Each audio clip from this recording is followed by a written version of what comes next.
본 포럼을 공동 주최한 시도회장님을 소개하겠습니다. 먼저 인공지능 광주 시대를 열어가는데 일조하고 계시는 광주광역시의 여권영 회장님 소개합니다. 큰 박수로 환영해 주시기 바랍니다. 네, 안녕하세요. 국토연구원 안종욱입니다. 일단은 오늘 시설물 유지 관리업 진로 모색을 위한 정책 포럼에 발표할 기회를 주신 시설물 유지업 협회에 특히 인천시회 그리고 광주, 대전, 강원지회 회장님들께 감사의 말씀드립니다. 저는 이제 오늘 첫 번째 발표를 맡았고요. 첫 번째 발표에서는 건설 생산 구조 혁신이 어떠한 배경을 가지고 추진이 되었으며 또한 그 결과로 우리 제도가 어떻게 바뀌었다라는 것을 조금 간략하게 정리해서 말씀드리는 정도로 준비했습니다. 그 위에 발표 자료로 설명드리지 못하는 것들은 궁금하신 점 같은 것들은 이후에 발표가 끝나고 토론에서 다시 같이 얘기 나누면 좋을 것 같습니다. 네, 오늘 제 발표는 혁신의 배경 그리고 혁신 로드맵 그리고 업종 개편 추가 논의로 이루어지는 생산구조 혁신으로부터 해서 그 다음에 생산구조 혁신의 제도화 이렇게 크게 두 개 챕터로 나누어 보았습니다. 그 두 가지 큰 주제 중에서 생산구조 혁신에 대해서 일단 설명을 드리겠습니다. 이게 현재 맞이하고 계시는 변화가 다 이제 여기에서부터 출발이 된 것인데요.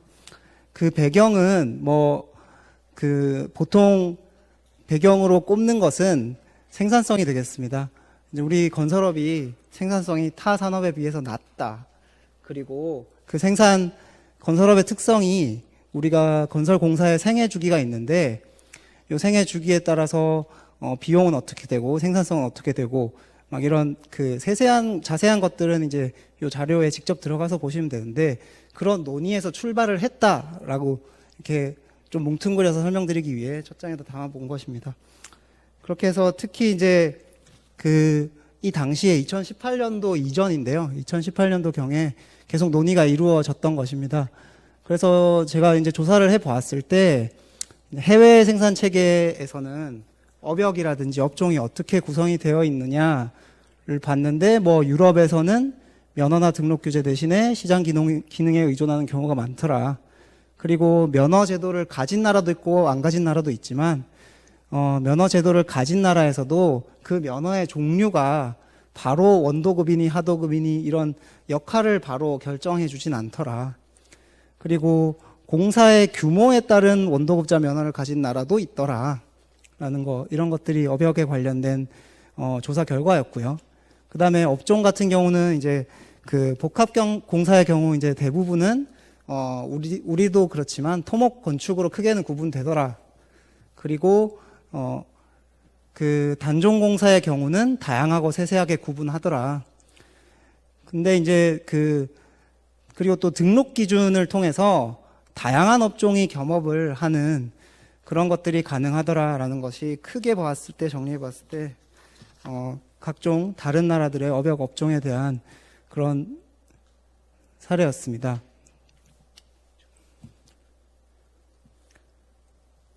네, 그리고 이제 등록 기준까지 조금 들어가면은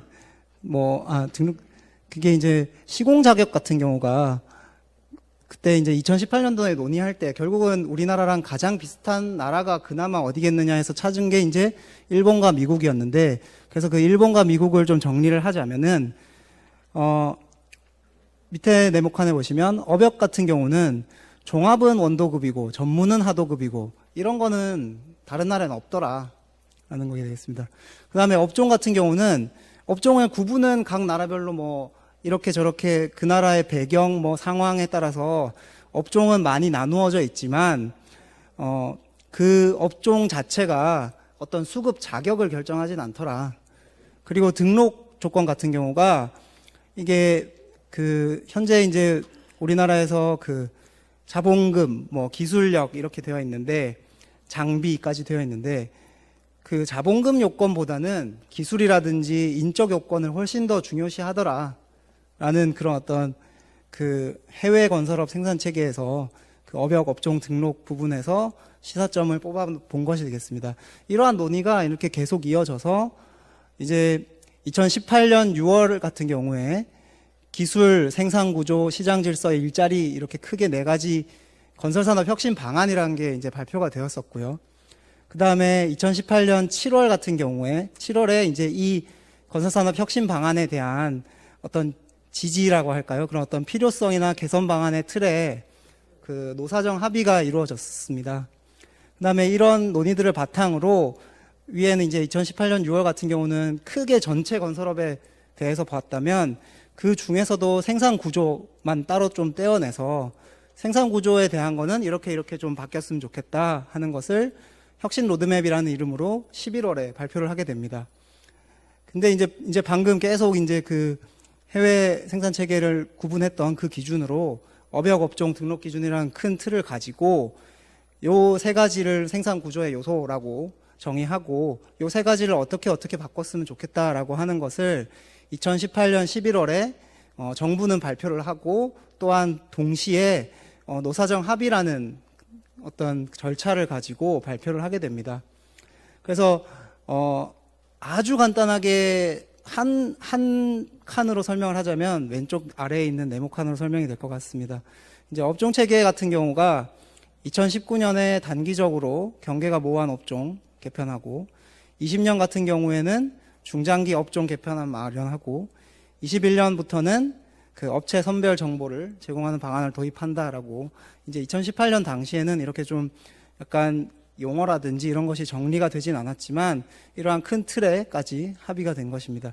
그리고 이 오른쪽의 그림이 혁신 로드맵에서 한 장으로 보는 혁신 로드맵이라고 볼 수 있겠습니다.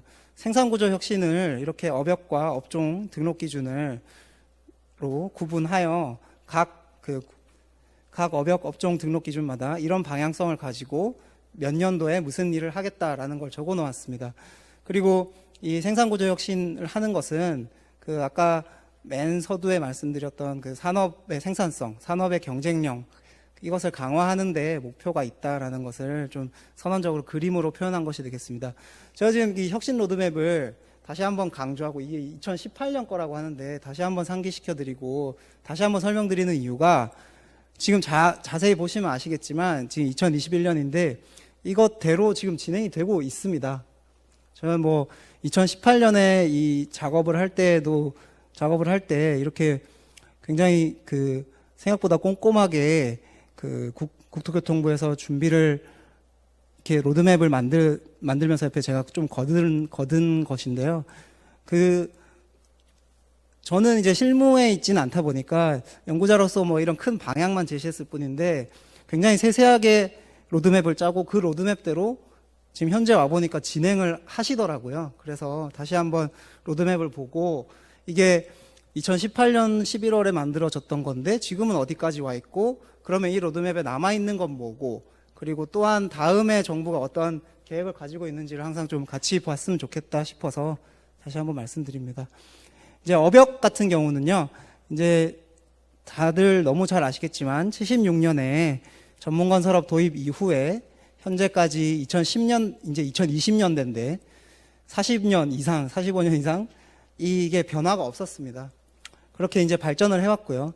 그다음에 근데 이게 문제점이 뭐였냐면은 당연히 초기에는 필요에 의해서 도입이 된 거겠죠. 40년 전에는. 근데 지금 현재의 상황에서의 문제점은 무엇이냐면 시공 역량하고 상관없이 시장 보호 차원에서 업무 범위를 규제하여 여러 문제점이 초래된다라고 뭐 저뿐만 아니라 많은 분들이 그런 문제점을 로 꼽았던 것 같습니다. 그리고 이제 그러다 보니까 그 문제점을 해소하기 위해서 생산자의 공정 경쟁을 유도하여 소비자의 편익을 제고할 수 있도록 종합 및 전문 업종이 상호 시장에 진출하는 것을 허용하자라고 개편 원칙을 세우고 그대로 이제 진행이 된 것입니다. 뭐 물론 뭐 저야 실무에 없다 보니까 그냥 이론적으로는 그냥 다 없애고 새로 시작하자. 그게 제일 깔끔한 거 아니냐, 제일 쉬운 거 아니냐 했는데 당연히 그게 안 되니까 이러한 그 현실을 바탕으로 서로 그 상호 시장이라는 것이 있다는 것을 인정하고 그것을 양쪽으로 진출하는 걸 허용하는 방식으로 개편 원칙을 잡았고, 그렇게 될 경우에 이제 발주자의 선택에 따라서 종합업체도 전문공사를 할 수 있고 전문업체도 종합공사를 할 수 있다. 그리고 양쪽 모두 상대 업역의 공사를 도급받을 경우 직접 시공해야 한다라는 큰 원칙을 가지고 이 업역 규제 개선의 기본 방향을 잡았던 것이 되겠습니다. 그래서 이제 이 그 업역 규제 개선 같은 경우는 그래도 바로 할 수는 없고 그것마저도 바로 할 수는 없기 때문에 뭐 유예 기간을 둔다든지 어떤 공사부터 먼저 한다든지, 그리고 세세한 걸로 가면은 전문업체 간의 컨소시엄을 허용한다든지, 그러면 그렇게 될 경우에 이런 큰 혼란을 통해서 영세업체는 보호를 받을 수 있는 건지에 대한 고민도 되게 간단하지만 그래도 이때 기본 방향에 넣어 놓은 것이 되겠습니다. 그래서 이제 그때 당시에 이미 지금까지 계속 지금 말씀드리는 것들이 이미 2018년 11월에 그 자료에 나와 있는 것들을 요약해 드리는 것인데요.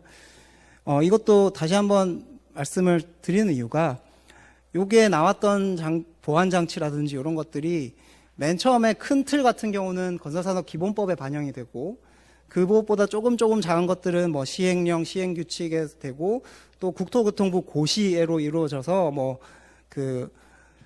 계속 이런 것들이 다 지금 현재까지 적용이 되고 있어서 다시 한번 말씀드리는 겁니다. 그래서 이제 상호시장 진출을 활성화하기 위해서 등록기준 차이에서는 형평성 마련하는 게 필요하다라든지, 또한 뭐 상호실적 인정 기준을 마련해서 그것을 어디 뭐 고시하는 형태든 다른 곳에 발주 가이드라인 설정하는 게 필요하다라든지, 이런 것들이 다 그 당시에 이미 다 발표가 되어 있던 것이다 하는 게 되겠습니다. 업역 관련해서는 뭐 이렇게 정리를 해보았고, 업종 같은 경우는 그 2021년 이전까지의 현황은 계획관리 조정 여부에 따라서 종합과 전문을 구분하고, 종합은 5종, 전문은 29종으로 분류한다.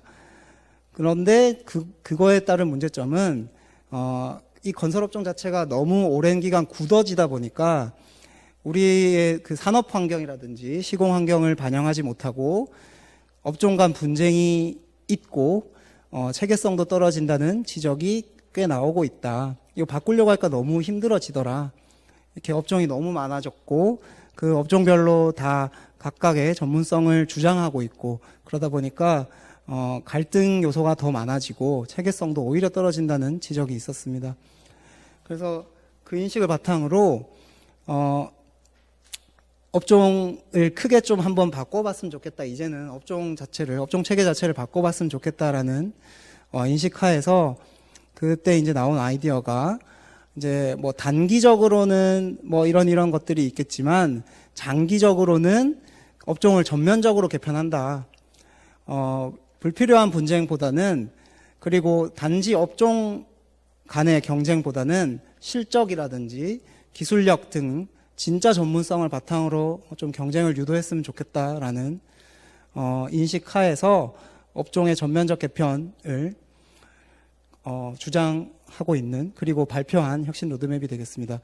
특히 이제 전문 업종 중에 유사 업종을 통합하여 대분류화하는 것이 이때부터 이제 그때 언급이 되었고, 대신에 이제 업종을 통합하면 지금 현재까지는 단지 업종을 가지고 소비자들이 그래도 업체의 전문성을 구분했는데, 그래도 이 업종이라는 게 통합이 돼서 세세한 업종이 없어지게 되면은 전문성을 어떻게 구별해내겠느냐라고 해서 그것은 업종이 아닌 좀 다른 것으로 좀 시장에 맡기는, 업종은 지금 법에 규정하는 거니까 법에 규정하지 않는 다른 것으로 전문성을 좀 확보해 나가는 방향으로, 그리고 전문성을 표시하는 방향으로 나아가자라고 했던 겁니다. 그리고 등록 기준 같은 경우는 뭐 앞서 말씀드렸듯이 뭐 우리나라 건설업 자체가 등록 기준이 높습니다. 높다 보니까 업체 수도 많다고, 현업에서는 많다고 하시는데 실제로 세계에 비교해 보면 업체 수도 적은 편이고요. 오히려 그게 좀 차이가 있는데, 그러다 보니까 이게 그 시공 역량하고 관련성이 낮은 자본금 기준이 오히려 엄격하고, 그리고 그 요구되는 기술자 수는 많은데 그 기술자가 자격에만 너무 의존하고 있고 경험이라든지 역량을 검증하는 것에는 좀 한계가 있더라. 이게 업종이 진짜로 그래서 업종이 전문성을 대표하는 거냐라는 그런 의문을 좀 해소하고자 등록 기준을 같이 변경하는 것으로 이렇게 컨셉을 잡아보았던 겁니다. 그래서 이제 건설업 등록 기준 같은 경우 자본금 기준 완화 지금 이미 진행이 되고 있고요. 그 다음에 기술 능력 기준은 오히려 강화한다라고 되어 있는데 이건 아직까지는 바로 완전히 이제 지금 아마 검토하고 있는 수준으로 알고 있고요. 그 다음에 이런 방향성을 가질 때 또 한 가지 묶어서 건설업체의 성장 경로 제시라는 것도 그때 아이디어로 나왔는데 이것도 아직 검토 중 정도로 알고 있습니다. 뭐 이런 것들이 다 묶여서 생산구조 혁신 로드맵이라는 게 2018년 11월에 이미 발표가 되었고 그 로드맵대로 현재 뒤에 이제 제도 개선 파트에서 다시 설명을 드리겠지만 각종 법과 제도가 개정이 되고 혹은 또 고시가 신규로 제정이 되는 등의 변화가 있었다. 그래서 다시 한번 우리가 혁신 로드맵 왜 시작되었고 어떤 내용을 담고 있고 어떤 방향으로 가는지를 다시 한번 좀 정리해 드렸습니다. 또한 이제 이 로드맵에 따라서 2019년도에 29개 더하기 5개 34개 업종 중에서도 좀 단기적으로는 어떤 걸 좀 고치면 좋겠느냐라는 논의가 있었고 요 같은 경우는 2019년 6월에 관련 공청회에도 많이들 와주셔서 그 중에서도 논의의 중심 내용들을 좀 뽑아본 것이니까 자료를 보시면은 더 자세히 보시고 나중에 혹시 질문 있으시면은 질문으로 대신하도록 하겠습니다. 그래서 2019년도에도 결국은 혁신 로드맵, 2018년도의 혁신 로드맵에 따라서 업종 개편 논의가 추가적으로 있었던 것이다. 그 논의의 결과 혹은 내용들을 잠시 짧게 정리를 해봤고요. 이러한 그 로드맵 그리고 또 뒤에 업종 개편의 추가 논의 등을 바탕으로 어떠한 제도가 바뀌었고 어떤 것들이 새로 지금 현재 어떻게 바뀌어 있는지를 좀 정리해 보았습니다. 일단은 2018년 로드맵 발표 이후에 18년도에 바로 일단 건설산업기본법을 개정을 합니다. 특히 이제 제16조에 건설공사의 시공 자격이라는 것이 그때 이제 바뀌었습니다. 그 이전에는 종합공사 도급 시 종합업종 필요하고 전문공사 도급 시 전문업종이 필요했던 것을 그냥 이제 간단하게 건설공사 도급 시에는 해당 업종이 필요하다라는 것으로 좀 문구를 수정하였고요. 근데 이제 수급인 등의 자격 제한 25조인데 여기에도 보면은 업종을 등록한 공사 내용에 상응하는 업종을 등록한 업자에게 도급한다, 하도급한다라고 되어 있던 것을 업종이라는 말을 이제 그 법에서 계속 빼내는 작업을 한 겁니다. 25조에서 그래서 바뀐 것은 시공 자격을 갖춘 사업자에게 도급 또는 하도급을 한다로 바꾸었고요.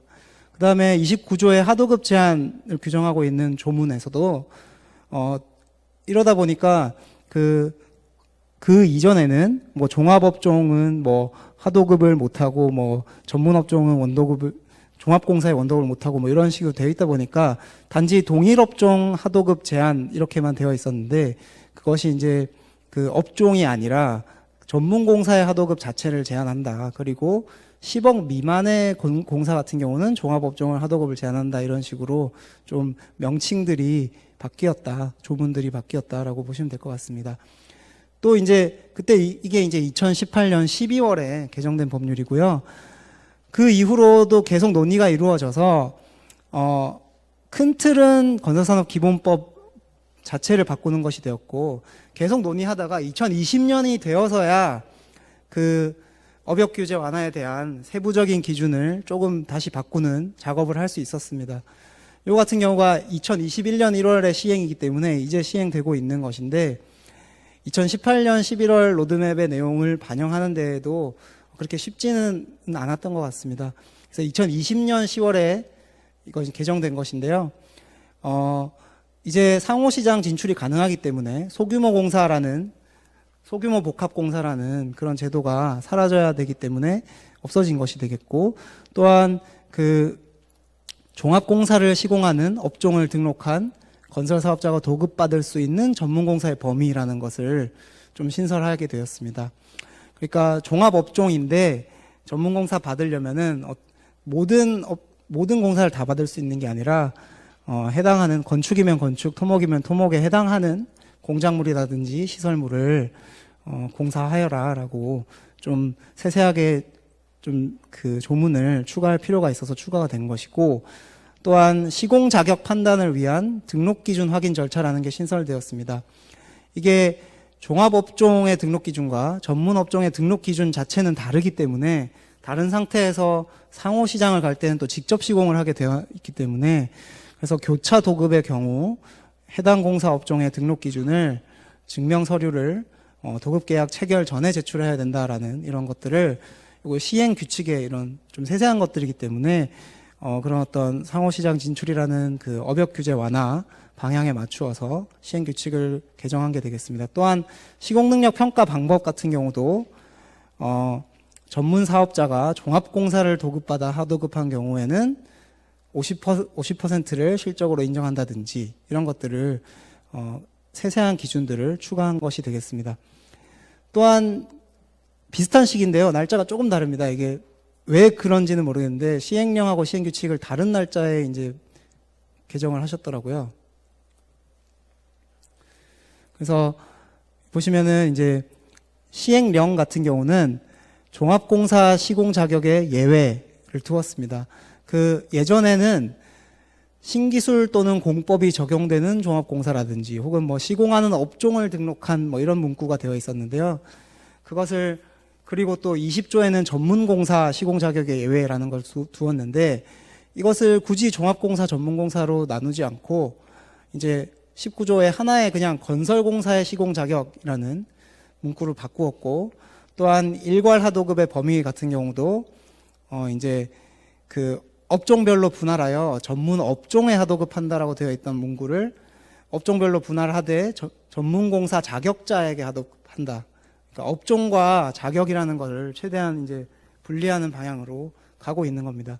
그다음에 31조의 2라는 게 신설되어 있는데, 이제 건설공사 하도급을 제한하는데 그때 예외가 교차 도급할 때는 하도급이 금지되어 있습니다. 그러니까 전문 사업자가 종합공사를 받을 때는 직접 시공을 한다라고 되어 있기 때문에 종합공사 그 어떠한 큰 종합공사라도 다 직접 시공을 해야 된다라고 법에는 되어 있기 때문에 그것을 좀 예외를 두자. 그것은 현실과 너무 동떨어져 있다. 그렇게 해서 뭐 예외적으로 공사 금액의 20% 내에서는 하도급을 인정하는 뭐 이런 것들, 세세한 것들을 보완하는 방향을 2020년 10월에 요 두 가지 것들이 개정이 되었고요. 그다음에 2018년에 시작된 그 논의가 2020년에 계속 이어져서 이 21년 1월에 시행되는 이 건설공사 발주 세부 기준이라든지 그리고 종합 전문 업종 간 상호시장 진출을 위한 건설공사 실적 인정 기준, 이 두 가지가 12월 28일에 발표가 되었습니다. 제정되었고요, 새로. 이게 이제 예전에 발주요령, 건설공사의 발주요령을 고쳐서 새롭게 만든 것이고요. 그 다음에 실적 인정 기준 같은 경우는 상호시장 진출에 그 예전에는 실적 인정 기준을 그 시행규칙의 뒤에 부칙에다 넣어놨는데 그게 거기에 놔두니까 잘 보이지도 않고 굉장히 중요한 것인데 따로 기준을 만들어서 고시할 필요가 있다고 해서 아예 독립적인 고시로 만들어서 발표를 한 것 같습니다. 이제 공사 발수주 세부 기준 같은 경우는 이제 종합공사와 전문공사 어떻게 구분할 거냐. 구분할 때 중요한 게 부대공사의 판단 기준 같은 거 이제 들어가서 보시면은 세세하게 정해 놓았습니다. 또한 발주 방식이라는 게 이제 그 상호시장 진출로 인해서 기존의 발주 방식 그대로 발주하면 굉장히 혼란을 가중하기 때문에 건설공사의 발주 방식이라고 해서 그 종합공사의 주된 공사 업종과 그 비율을 공고문에 꼭 기재하도록 이렇게 세부 기준을 공고하고 있습니다. 또한 이제 유지보수공사의 발주 방식이라고 해가지고 그 유지보수공사 같은 경우도 유지보수공사의 업종이 아니라 자격을 갖춘 건설사업자에게 다 허용하여야 되기 때문에 그 문구를 넣어놓은 것이 되겠습니다. 또한 뭐 11조 같은 경우가 등록 기준 확인이라고 되어 있는데, 이게 앞서 말씀드렸듯이 상호시장 교차 진출할 때는 그 업종의 등록 기준을 안 갖추고 있는데도 그 공사를 해야 되기 때문에 적어도 그 공사를 하는 동안에 그 기준을 갖출 것을 확인하는 절차를 넣어놨습니다. 또한 그 하도급 제한 같은 경우도 상대 시장 진출 시 직접 시공을 꼭 하여야 된다는 걸 공고문에도 다시 한번 강조해 놓으라고 이렇게 적어 놓은 건설공사 발주 세부 기준과, 또한 상호실적 인정 기준 관련해서는 뭐 2020년도까지의 실적은 어떻게 할 거냐, 그리고 2021년도 이후는 이미 상호시장 진출이 법적으로도 이제 허용이 되는데 그 이후로는 실적 어떻게 할 거냐라는 것을 기준을 마련하였고, 그 기준을 고시해 놓은 게 되겠습니다. 그 결과 보시면은 종합업종에서 전문공사로 갈 때는 그 전문 업종별 구분 비율표가 있습니다. 이 기준에 보시면은 그 표가 있는데 그 표에 이제 따라서 나눈 실적의 뭐 3분의 1로 한다. 그리고 전문 업종이 종합공사로 갈 경우에는 전문공사 실적 중에 해당 종합공사에 해당하는 실적만 대신에 전체로 인정한다. 뭐 이런 기준들을 세워놓은 게 있고요. 자세한 사항들은 한번 다 공고가 되어 있는 것들이니 살펴보시면 좋을 것 같습니다. 여기까지가 업역 개편에 관련된 것만 해도 이렇게 바뀐 것들이고요. 그 다음에 업종 관련해서 개편된 거, 여기가 더 훨씬 더 관심이 많으실 텐데, 업종 개편된 것들은 앞서 말씀드린 대로 2019년도에 뭐 공청회도 하고 계속 논의가 이루어지고 막 이러저러 하다 보니까 2020년이 돼서야 겨우 이제 제도화까지 간 것 같습니다. 보시면 이 건설산업기본법 시행령에 제7조 업종 및 업무 내용 개정되었고요. 뒤에 슬라이드에서 다시 자세히 설명드리겠습니다. 그 다음에 그 앞서 말씀드린 대로 업종이 바뀌다 보니까 전문성을 소비자들이 혼동할 수 있기 때문에 그것을 대신하는 전문성을 확인할 수 있는 주력 분야라는 것을 새로 만들었고요. 그 다음에 건설업을 지금 정보관리라고 해서 건설산업정보센터에 우리가 어떤 그 사항들을 다 종합정보망에 입력해야 되는 업무가 있는데 거기에 주력 분야를 추가했다 정도로 아시면 될 것 같습니다. 또한 건설업 등록 기준의 특례가 이미 있는데 뭐 자본금 1회까지는 50% 한다 이런 특례들이 있었는데 그 특례가 업종을 기준으로 돼 있었기 때문에 그 업종이 바뀌면 이제 2022년부터 시행이 될 건데 업종이 바뀌었을 때는 그 예전에 업종에 해당하던 내용을 주력 분야로 바꾸어서 주력 분야를 추가할 경우에 뭐 특례를 준다 이렇게 바뀐다라고 보시면 될 것 같습니다. 이게 이제 앞서 말씀드린 그 시행령의 제7조 업종 및 업무 내용하고 관련된 것인데 그거에 관련하여 별표 1이 시행령의 별표 1이 이렇게 바뀌어 있습니다. 지금도 이제 공표가 되어 있고 시행은 2022년부터 시행한다라고 되어 있습니다. 이게 이제 세로로 하니까 표가 좀 안 들어와서 가로로 눕혀놓은 것이 되겠는데요. 아래 칸에 있는 게 업종이 되겠고 위에 칸에 있는 것이 업무 분야가 되겠습니다. 업무 분야가 이렇고 업종은 이렇다라고 이 표가 별표 1이 이렇게 바뀌어 있습니다.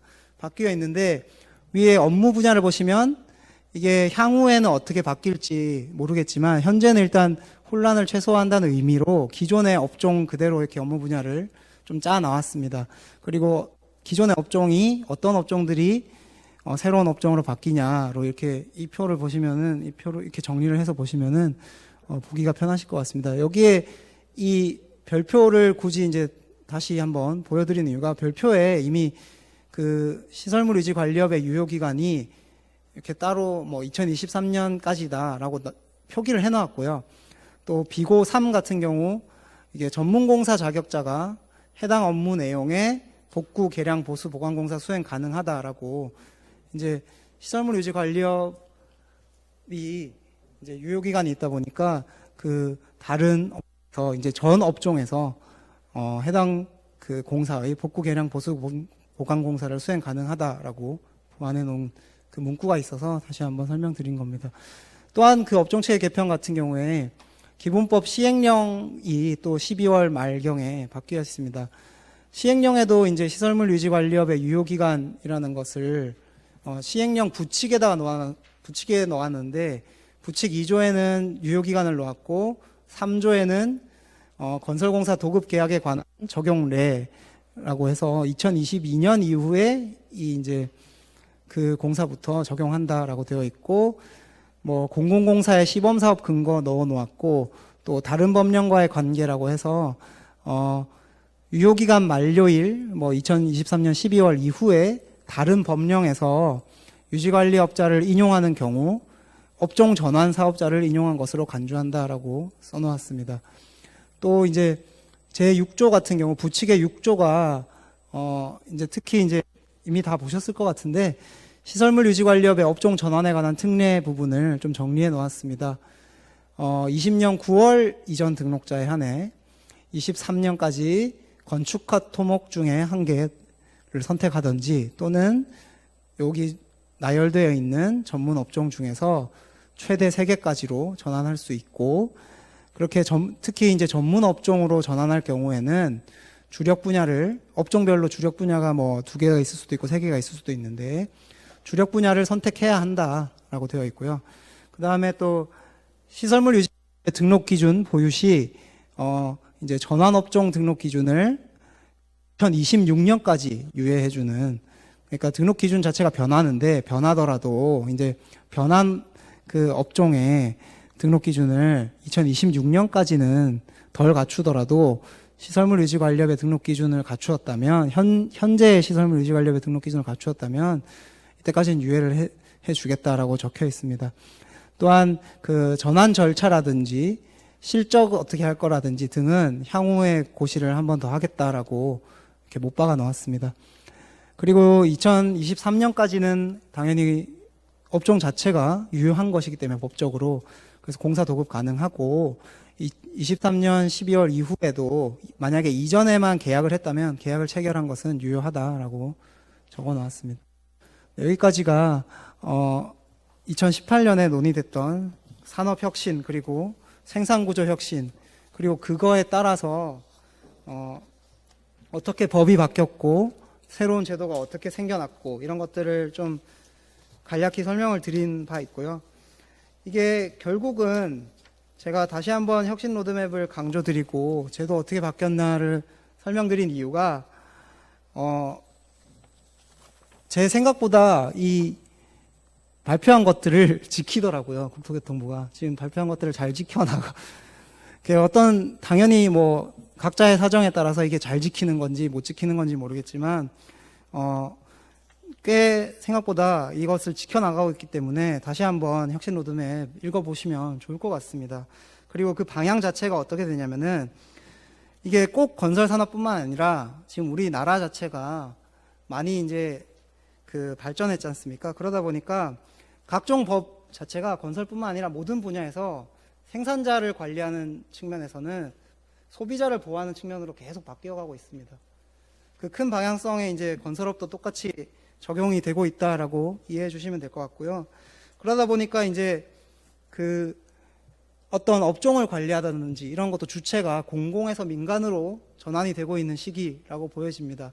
업종을 줄여나간다는 거는 공공에서 더 이상 어떤 면허 체계를 가지고 관리하는 것을 최소화하고 싶어 한다는 거라고 저는 그렇게 인식하고 있거든요. 그래서 어떤 그 외국 같은 경우는 일단 건설업 단일 면허인 이유가 시장에서 그리고 보증 체계에서 이 공사에 맞는 업자다라는 것을 다 걸러주기 때문에 그런 건데, 우리는 이제 이 업종 체계를 지금까지 40년 동안 바꾸지 못했던 이유가 다른 것에 항상 이렇게 좀 핑계를 댔었습니다. 발주 체계가 변하지 않는데, 보증 체계가 변하지 않는데, 그거 어떻게 할 거야? 그럼 업종이라도 보호해야지. 라고 했었는데, 그 더 이상 핑계를 못 댈 것 같아요. 그래서 최소한 업종에서 조금이라도 저희 그 파격적인 혁신을 원하는 입장에서는 되게 조금 변한 거거든요. 근데 현업에서는 당연히 많이 변한 거라고 저도 동의합니다. 근데 이렇게 현실을 무시하지 못하고 조금씩 변화라도 줘야 된다는 이유가 더 이상 발주 체계라든지 혹은 보증 체계라든지 이런 것들을 변화하는 것을 기다리고 있기만은 너무 지금 상황이 그렇게 호락호락하진 않다. 이제 다음 발표에서 이제 이 교수님께서 또 똑같은 강조를 해주시겠지만 그렇게 호락호락하지 않아서 이 생산 구조라도 조금이라도 변화시켜야겠다는 그런 그 마음에서 시작했다는 거 좀 알아주셨으면 좋겠습니다. 그래서 당연히 규제에서 자유로 그리고 규제 계획에서 시장으로 계속 가고 있는 흐름이다. 우리 건설업도 그 흐름에서 뭐 당연히 뭐 제외될 수는 없다로 받아들여 주셨으면 좋겠습니다. 그래서 좀 더 현실적으로 들어오면 이제 업종이 중요한 게 아니라 실적이 중요한 체계로 가고 있다라고 보시면 될 것 같습니다. 그리고 그러다 보니까 향후에는 이 업역 가지고 어떤 크게 국가에서 관리를 한다기보다는 국가에서는 환경이랑 안전 쪽을 오히려 더 강조할 가능성이 훨씬 크다고 봅니다.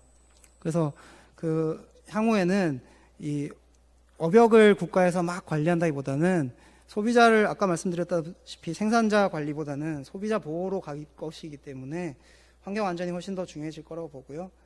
또한 그러다 보니까 이제 그 산업계에서는 이 발주 체계를 좀 집중해서 발주 체계 자체를 혹은 그러니까 뭐 조달청이라든지 뭐 이런 단일한 어떤 그리고 발주 체계라는 국토교통부 이런 쪽에 이제 신경을 쓴다기보다는 향후에는 그 다수의 발주자 자체로 신경을 쓰시는 쪽으로 가야 되는 것으로 변화한다고 생각합니다. 그래서 제가 뭐 발표는 여기까지 하고요.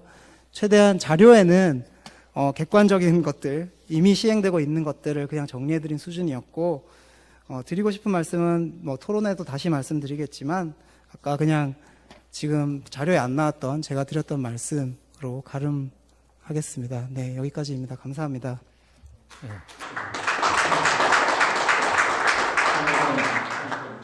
네, 고맙습니다. 이게 무슨 말씀을 드려야 좋을지 모르겠네. 제가 왜 산업혁신위원장을 맡았는지 이게 칭찬 듣는 것보다 욕 얻어먹는 자리가 훨씬 많더라고요. 근데 욕을 얻어먹는데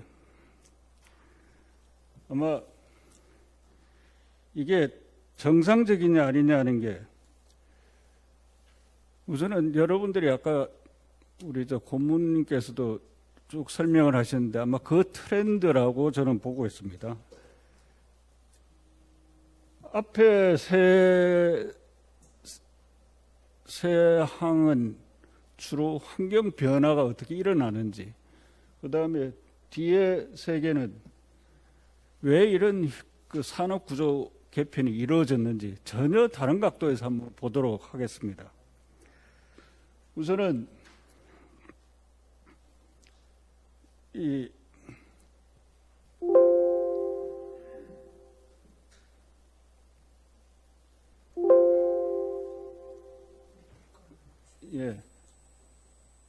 이거 우리가 흔히 요새 혁명의 시대라고 하지 않습니까? 혁명의 시대라는 게 이제 크게 보면 인류의 삶, 그다음에 지구 환경, 그다음에 시장과 산업, 그다음에 기술 이런 것들이 동시에 일어나고 있거든요. 여기에 주로 하는 게 보십시오. 최근에 코로나 팬데믹이라니 이게 비대면이라는 게 여러분들은 어떻게 느끼시는지 몰라도 지구의 근무 시간이 24시간으로 바뀌었습니다. 집에서 이렇게 근무하거나 근무지 자체가 별로 의미가 없어지더라 하는 거죠. 저도 이런 큰 변화가 전혀 예상을 못했습니다. 제가 76년도에 협업에 뛰어들어갔고 지금 금년에 아마 45년 차 같은데 가장 큰 변화가 일어나는 것 같습니다. 21세기에 시작된 지 딱 5분의 1이 지났거든요. 근데 엄청나게 빠른 변화들이 일어나고 시작했습니다. 우선 뭐 일자리 갖고 기업의 일감하고 비슷하거든요. 너무 빨리 바뀌어요. 이 바뀐다는 기존의 일자리가 60%가 사라지고 새로운 일자리가 만들어질 거다. 근데 생겨나는 일자리에 3분의 2는 아직 뭔지는 모른다. 그렇지만 분명히 새로운 일자리가 만들어진다. 일이 만들어진다는 것 같죠. 또 한편으로는 이게 중간에 보면 생산을 하는데 투입하는 투입 요소는 줄어들고 생산성은 배가 되는, 아웃풋이 배가 되는 거죠. 그러니까 이 통계가요, 과거 15년 동안 이렇게 실제로 한국은행 통계를 보면 건설업에서 10억을 투자를 했을 때 고용하는 고용 개수가 실제로 44% 줄었습니다. 근데 이게 너무 빨리 바뀐다는 거죠. 기존에 있는 기술로도, 현존하는 기술로도 50%는 기계로 대체가 가능하다는 보고서들이 나오기 시작하거든요. 이게 2018년도 나왔던 거예요. 최근에 학교에서 뭘 한번 조사를 해봤는데, 코로나가 이게 일반적으로 4차 산업혁명이니 인공지능이니 뭐 디지털 전환 그러면 어떤 산업의 큰 변화만 이야기를 했는데, 코로나 팬데믹은 개인한테, 개인 생활에 영향을 주기 시작하거든요. 산업에서 개인으로 영향을 주는 게 아니라 개인 영향에서 산업으로 거꾸로 시장으로 영향을 주기 시작하더라. 코로나 전하고 코로나 이후하고 이렇게 보면 우선 주거 공간, 가족 공간이라는 게 별 의미가 없어진다. 이게 거기다 플러스가 되죠. 업무 공간에 최근에 한번 보십시오. 집이 이상하게 리모델링, 그 건물 전체가 리모델링 되는 게 아니라 아파트 그 가구가 리모델링 되는 현상이 급속하게 증가를 합니다. 왜 그러면 집에 머무는 시간이 많아지다 보니까 집의 환경을 고치기 시작합니다. 그리고 어느 순간에 소형에서 중대형으로 넘어가고 있거든요. 그러니까 이게 근무 공간이 집 안으로 들어오더라는 거죠. 회의실도 마찬가지입니다. 그러다 보니까 예상되는 시장 변화가 뭐냐면 주택 공간이 리모델링 하는 게 늘어나고 중소형이 중대형으로 바뀌고, 늘어나는 수요는 단기 임대 사무 공간이 상당히 늘어난다. 공용 공간이 늘어난다는 거죠. 침체되는 것은 반대로 이제 신축되는 오피스 빌딩은 아마 당분간 침체가 되지 않을까. 그다음 건설 산업을 보면 분업화 파편화됐던 게, 이게 우리가 전문 직종이 29개 이렇게 돼 있던 게 이게 점점 줄어지죠. 그다음에 설계하고 시공하고 통합되는, 이 건설은 시간 공간적으로 분산됐던 게 점점 통합적으로 가고 있다는 거죠. 그다음에 건물 하나가 아니면 교량 하나가 단일 목적이 아니라 이제 복합 목적으로 바뀐다는 거죠. 이 인천대교를 한번 보십시오. 송도에서 넘어가는 그 다리, 그 민간 투자로 했잖아요. 근데 그 처음에 할 때 조명 이야기가 없었습니다. 조명을 달자. 왜 그러면 교량을 보는 관광지가,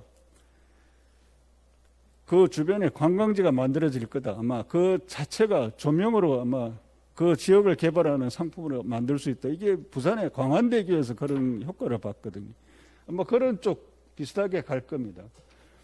그 다음에 기술이 보면 항상 하드웨어 중심인데 이제 머리 쓰는 쪽으로 넘어가지 않을까. 아까 말씀드렸던 근무 시간도 24시간 중에 내가 어떤 시간대에 근무할 거냐. 시간 선택제로 갈 것 같다는 걸 봅니다. 그 다음에 건설 현장은 섭씨 앞으로 10년이나 15년 후에 어쩌보면 우리나라 건설 현장에 레미콘 트럭이 없어집니다. 못 보게 될지도 모릅니다. 섭식이 건식 공사로 바뀝니다. 이 이야기는 뭐냐면 공장 제작화 된다는 거죠. 자, 이렇게 되면 여러분들 자동차에서나 그다음에 조선에서 설계업 따로 있나요? 조선업 따로 있나요? 자동차가 설계업 따로 있나요? 없어요. 자동차 공장이잖아요. 조선 공장이에요. 그런 쪽으로 넘어가지 않을까. 그리고 현장의 도면이 사라지게 됩니다. 아마 이거는 국토부가 지금 추진 중인 스마트 건설 기술 개발, 이게 2025년까지 2천억 정도 들여갖고 기술 개발한 그 트렌드가 뭐냐면, 시공은 2025년까지 상당 부분을 자동화시키겠다. 설계는 2030년까지 자동화시키겠다. 그렇게 하면 사람의 도면을 보는 게 아니라 기계가 도면을 해독하는 시대로 넘어간다는 거죠. 재료도 아까 뭐 3D 프린팅이 모래사발 쓰나요? 아닙니다. 인공 재료를 씁니다. 상당히 빨리 바뀐다는 이 속도를 제가 한번 이 미국의 국가정보원이라는 위원회에서 나온 걸 한번 보니까 전기가 처음에 1873년도에 전기가 발명이 됐는데 미국인 가정에 네 가구 중에 한 가구가 쓰는데 걸리는 시간이 48년인가 46년이 걸렸어요. 그런데 인터넷을 한번 보십시오. 91년도에 사실은 상용화되는데 이게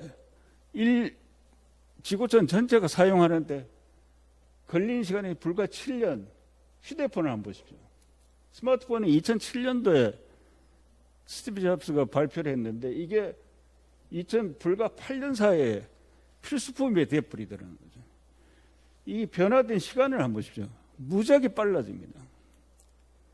그러니까 과거 100년의 변화가 10년 동안 일어난다는 거죠. 그 다음에 이게 제가 항상 예를 드는데 여러분이 이제 우리가 이게 사용하는 태양이 있잖아요. 태양의 수명이 얼마나 걸릴 것 같습니까? 태양 에너지가. 태양은 50억 년을 간다고 그래요. 그런데 사람이 50억 년 설 수 있는 에너지를 만들기 시작했습니다. 인공태양. 아마 여러분들 가끔가다 뉴스에 보실 겁니다. 인공태양 발전소를 지금 실험하는 그 시험소를 만들고 있거든요. 28조 원 들여갖고 하는데 이론적으로는 핵 에너지를 핵융합이랑 수소하고 그 헬륨하고 분열을 시키면 원자력 발전소가 되고 이걸 합하면 뭐가 되냐면 에너지가 됩니다. 그러니까 융합 에너지가 되죠. 융합 에너지를 쓰면 한번 가동을 시작하면 50년을 쓸 수 있다는 꿈 같은 이야기를 진행 중인데요. 그게 현재 진행 중입니다. 남부 프랑스에서 프로방스라는 데 원자력 연구단지가 있거든요. 작년 말, 그러니까 11월 달 기준으로 해서 73% 실제로 공사가 이루어지고 있습니다. 2025년 같으면 처음으로 이게 실험에 들어갑니다. 원래 소규모로 시작을 했는데 돈은 한 28조 그 정도로 추정을 하는데 아마 돈이 더 들 것 같기는 해요. 자, 이거 꿈 같은 거잖아요. 근데 실제로 이루어지고 있다는 거죠.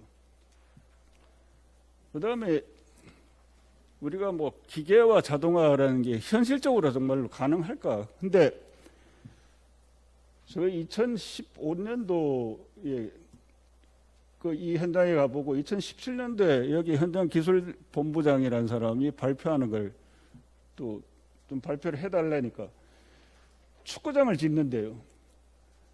공기가 40%, 사업비가 40%, 현장 기능 인력을 80%를 대체를 했습니다. 기계로. 돈은 벌었냐 그러면 그랬더니 자선사업가는 아니지 않냐. 그러니까 돈을 얼마 벌었다는 이야기는 안 하는데 손해는 안 봤다는 겁니다.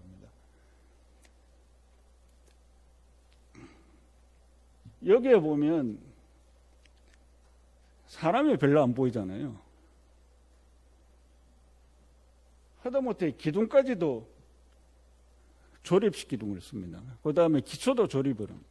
현장에서 콘크리트를 이게 탓을 하는 건 극히 일부. 그러니까 수직 기둥은 하는데 이 스탠드라 그러니까 수평대는 대부분 공장 제작입니다. 그리고 현장에 야적장이 없습니다. 들어오는 대로 바로바로 사간다는 거죠. 이게 결국 뭐냐면 선조립에다가 인포메이션 커뮤니케이션입니다. 그 다음에 중장비를 동원하고 그 다음에 그걸 맞추는 거. 일단 중장비를 들어가고 앉히면 그거 미세한 조정은 자동화를 시킵니다. 자동화 기계를 붙여갖고. 그러다 보니까 사람이 별로 필요가 없더라고요. 이게 왜 그러냐니까 수요자라는, 그러니까 결국 발주자죠. 발주자가 뭐 축구 팬들이 요구하는 게 빨리 적은 값으로 더 좋게. 수요자는 항상 그럽니다. 더 적게 더 많이 요구를 하죠. 그 다음에 이제 보스턴 컨설팅 그룹이 2018년도죠. 아마 그 발표를 한 건데 앞으로 10년 안에 이게 건설 기술을 좌우할 기술이 뭐냐? 10가지 꼽았거든요. 뭐 여러분들 잘 아시는 뭐 조립이나 모듈이나, 그다음 고성능, 그다음에 건설 자동화, 그다음에 VR이나 AR, 빅데이터나 이런 거 전통적으로 이렇게 한번 보십시오. 여기에 10가지가 우리가 전통적으로 기술로 보는 게 별로 없잖아요. 대부분 다른 데서 만들어진 기술을 응용하는 거거든요. 이게 누가 버스턴 컨설팅이라는 게 컨설팅 기관인데, 이 사람들이 이 기관이 어떤 식으로 했나, 미국뿐만 아니라 우리나라 그 CEO도 포함되어 있는데, 건설 경영 CEO들 2,500명을 대상으로 조사를 한 겁니다. 직접 설문조사를 해보니까, 요약을 하니까 이게 10대 기술로 등장을 하더라는 거예요. 4차 산업이라는 걸 저는 건설과 직업에 미치는 영향이 과연 4차 산업이 어떻게 영향을 미칠까를 한번 봅니다. 4차 산업의 핵심이 뭘까? 시장과 산업에는 어떤 변화가 있냐면, 단일 목적이 다목적으로 바뀌고, 그 다음에 노후시설 성능 개선 시장이 상당히 성장할 것 같다. 설계와 시공, 유지 관리가 전부 다 통합하러 가지 않을까 하는 거예요. 그 다음에 시장과 산업의 경계선, 예를 들어서 이게 뭐 유지관리업이다, 이게 콘크리트업이다, 이게 건설업이다, 제조업이다, 이렇게 구분이 안 갈 것 같다는 거예요.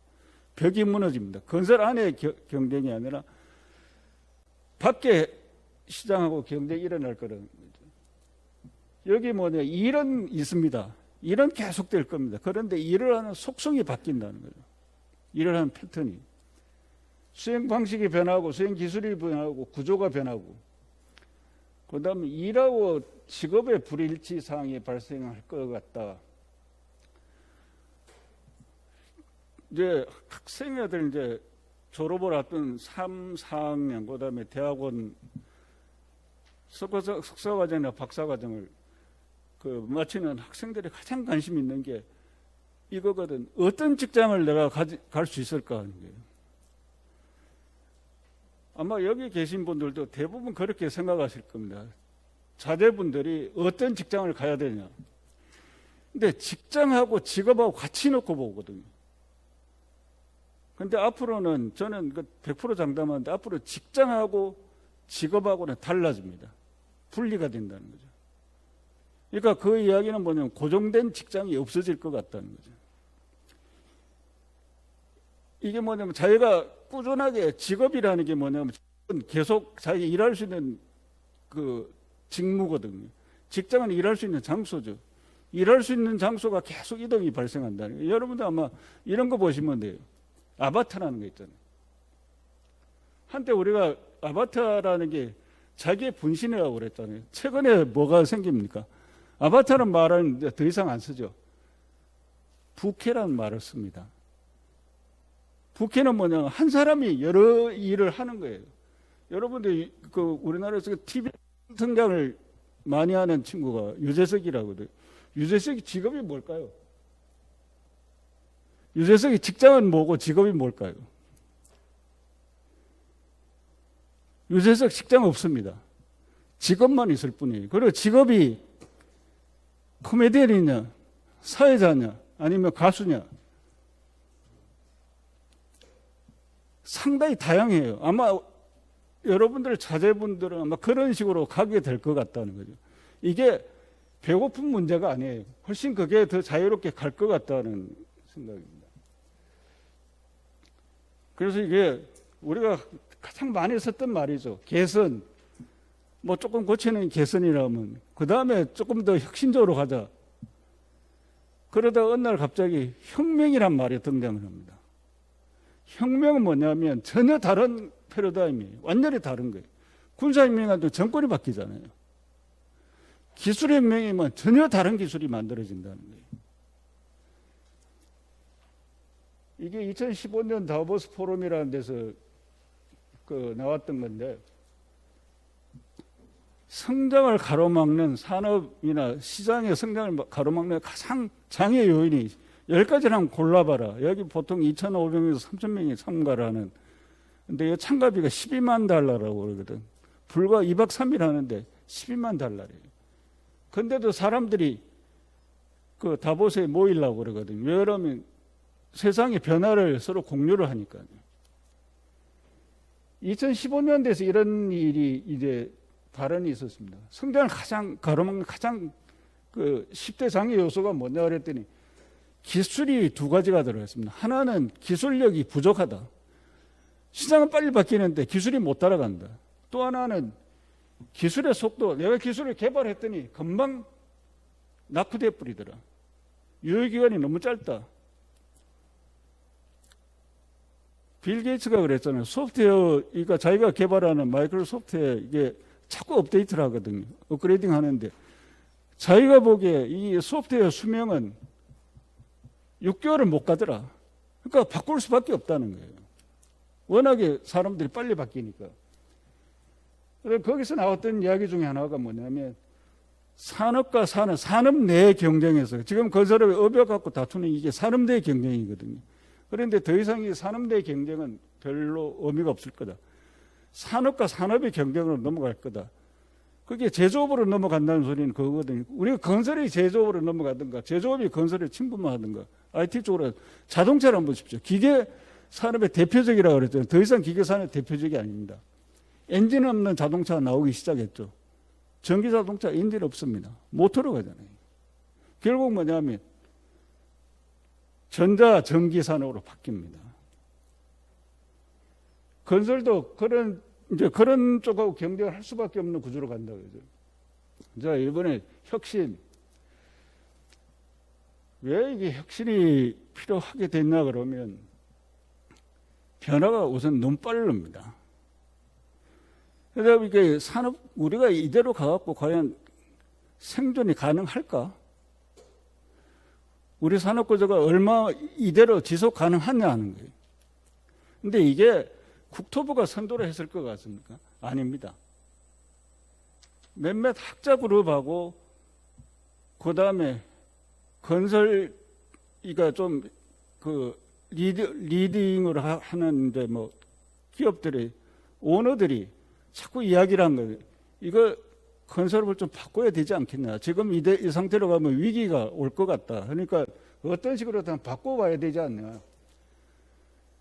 그 다음에 하도 부정적이지.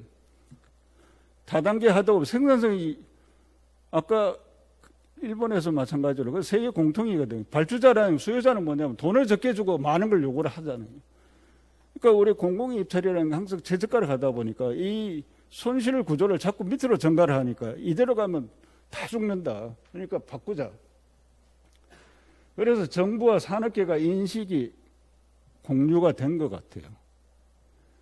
지금 이 상태로는 어려울 것 같으니까 어떤 식으로 변화를 한번 시도를 하자.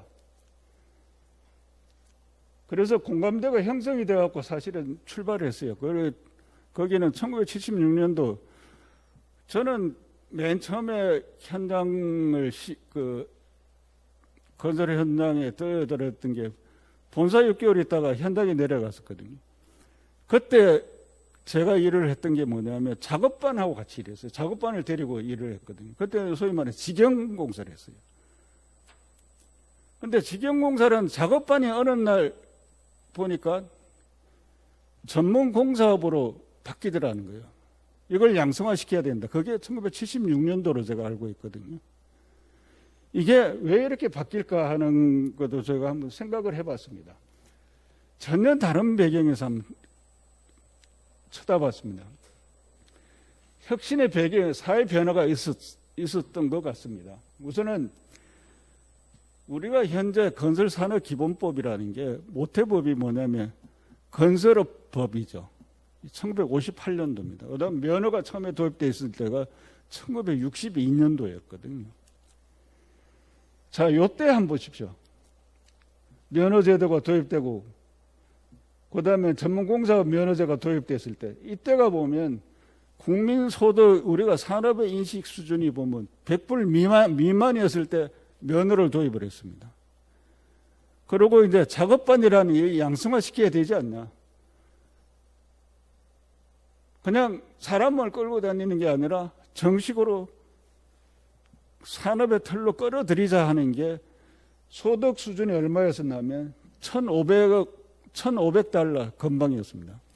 그러다가 우리가 면허제에서 등록제로 바꿨죠. 물론 뭐 WTO라는 게 큰 이벤트가 있긴 했었지만 그때 의식이 뭐냐면 산업의 수준이 소득이 10,000불 넘어갔습니다. 그러니까 기업이고 정부고 이게 생각 자체가 이거 좀 문제 있는 거 아니야? 면허라는 걸 이게 유지할 수가 있는 거야. 남의 나라는 면허가 없던데. 등록제로 바꿔야 되지 않나. 이걸 처음에 도입할 때요. 93년도부터 이게 등록제로 가자 이럴 때 그때 논의를 뭐라 했었나 그러면 아예 면허를 없애는 게 어떻겠냐. 못 없앤다 그러면 등록제에서 신고제로 가자. 이때 상당히 논의가 많이 됐습니다. 아마 그 당시에 공청회 같은 거 발표하고 이랬을 때 보면 이런 이야기들이 많이 나옵니다. 아예 바로 가자. 바로 신고제로 가자. 왜 등록제를 중간 단계를 거치냐. 요 등록제를, 면허제 등록제를 고치는 순간에 1년 반 만에 회사 수가 13,000개가 늘어났었죠. 이거 그동안 억눌렸던 게 다 터졌죠. 그러다가 우리가 소득 수준이 20,000불 넘어가면서 서서히 이거 너무 세분화된 거 아니야? 맨 첫 번째 거론됐던 게 건축 설계를 왜 건축 엔지니어링하고 또 시공하고 이렇게 분리할 필요가 있겠냐? 이거 엔지니어링은 건설로 끌어들여야 되지 않냐? 거기에서 그러니까 시비가 붙었었죠. 사실은 거기에 출발점이 뭐냐면 이게 단일로 가는 게 맞는 거 아니냐? 그러다가 이제 소득이 30,000불 넘어갔습니다. 2018년도. 그때 이거 통합면으로 가는 게 맞지 않냐? 업역은 폐지를 하고 업종은 단순화시키는 쪽으로 가자. 이게 보면 사회 수준이 그만큼 바뀌었다는 거죠. 그래서 저는 향후 예측을 한번 해봅니다. 혁신방안이 MB 정부 때 건설산업 혁신방안 이거 별로 성과를 못 봤습니다. 국가건설국 그때도 이런 이야기가 있었거든요. 등록제에서 신고제로 가자는 이야기가 있었는데 그걸 못하고 있다가 이게 면허제가 100불 미만에 생기는데 전문공사업 그다음에 등록제 업종 업역 통합 30,000불 넘어갔는데 아마 소득 수준이 45,000불 40,000달러가 지금 예측하는 2028년도거든요. 근데 45,000불은 아마 2030년 전후로 저는 예상을 합니다. 그때 되면 단일 업종으로 가지 않을까 하는 생각입니다.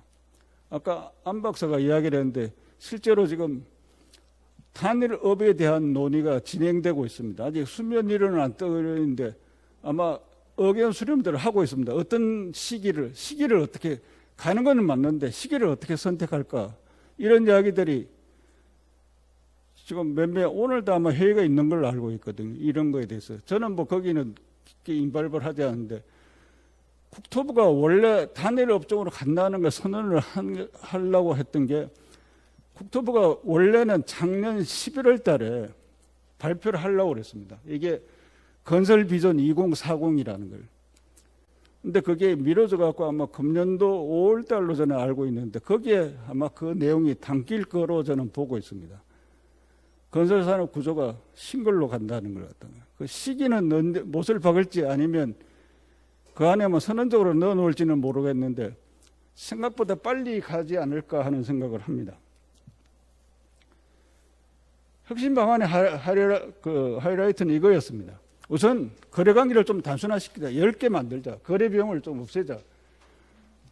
그 다음에 주력사업 공시제를 도입을 하자. 그러니까 면허보다는 잘하는 기업한테 더 많은 물량이 가도록 하자. 그 다음에 업역을 폐지하는 것은 수직관계를 수평으로 바꾸자.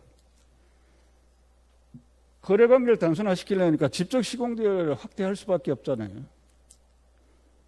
지금은 70억 미만으로 돼 있는데 이것도 저는 풀릴 거라고 봅니다.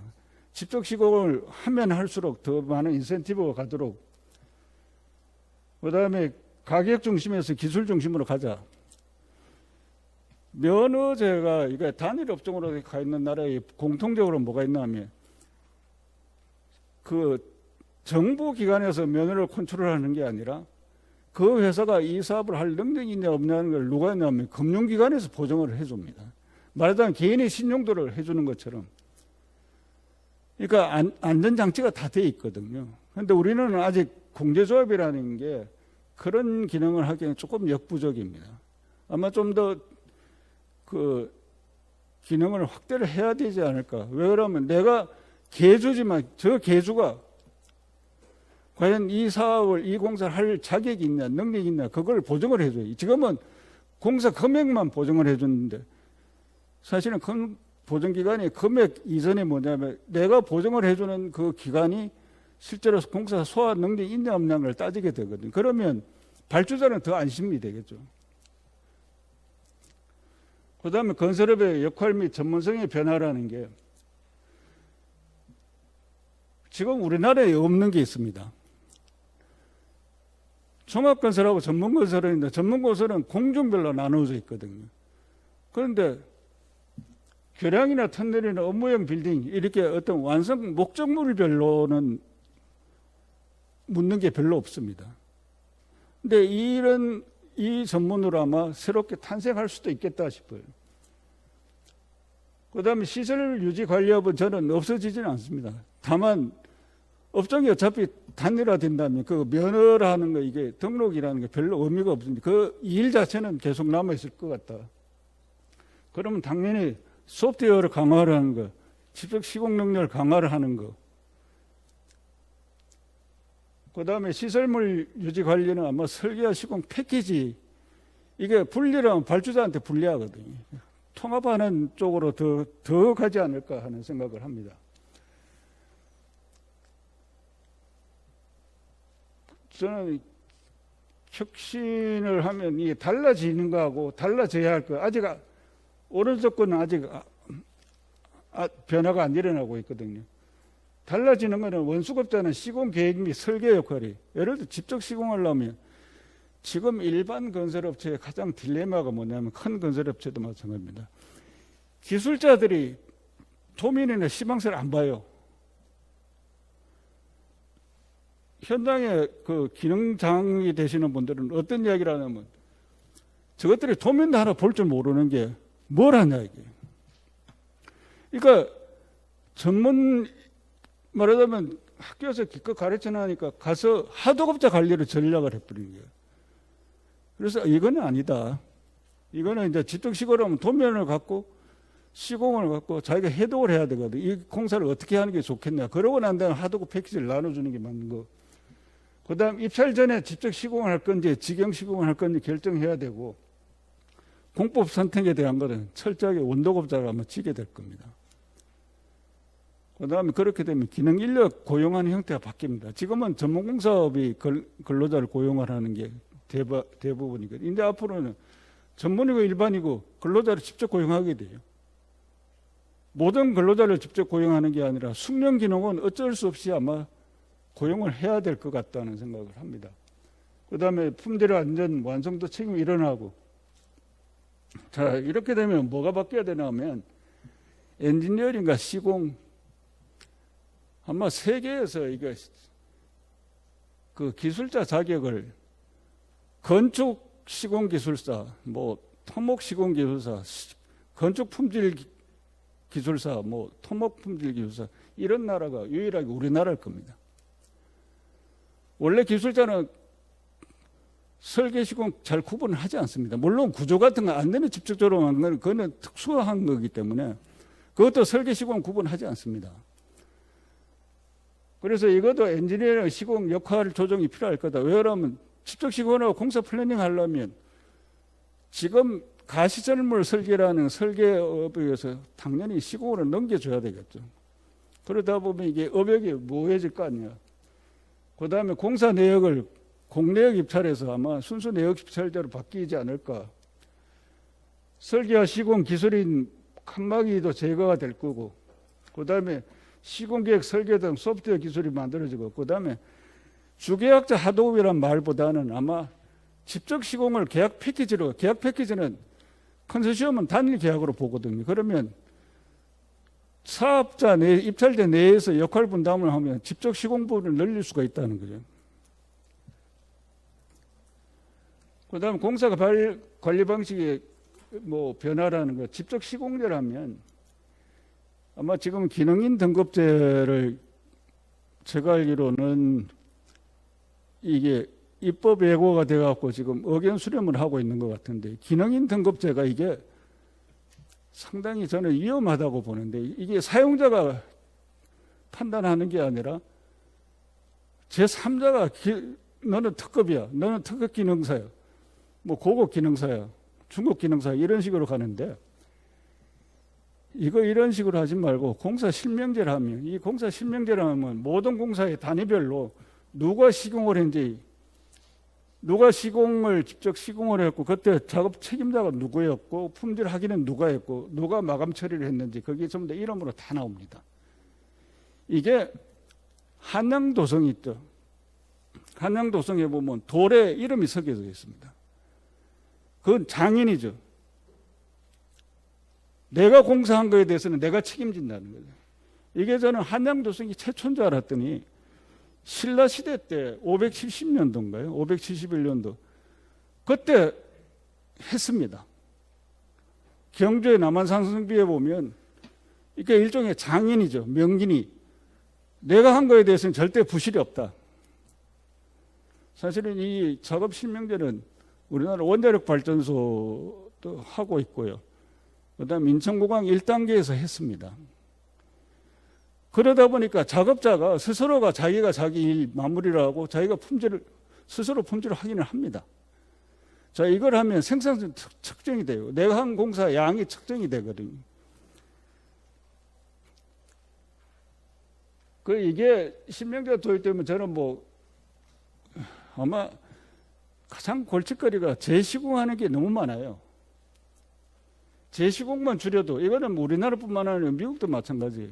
미국도 그 20대 건설업체의 20%가 이 공사하는 건수의 20%가 재시공으로 비용을 날린다고 그러죠. 그것만 제거해도 당장의 손실을 20% 막을 수 있다는 거죠. 그런데 이게 작업 실명제로 들어가면 상당히 그런 재시공하는 빈도가 낮출 수 있지 않냐. 그 다음에 근로자의 작업 손실 시간도 저감이 되고, 당연히 품질 하자 안전사고도 아마 상당히 저하가 됩니다. 일종의 안전 에고 시스템이거든요. 이거 대개 이제 미국계 회사들이나 유럽계 회사들이 이걸 합니다. 자기네 회사 실적으로 봐서 공정별로 품질 하자 빈도가 많이 발생했던 거, 그 다음에 안전사고 많이 발생했던 거를 데이터를 갖고 있습니다. 그래서 어떤 새로운 공사가 생기면 사전에 그걸 확인합니다. 이 공사에서 가장 위험한 품질 하자, 가장 위험한 공사는 뭐다? 그러면 반드시 그 공사는 공사하기 전에 확인을 합니다.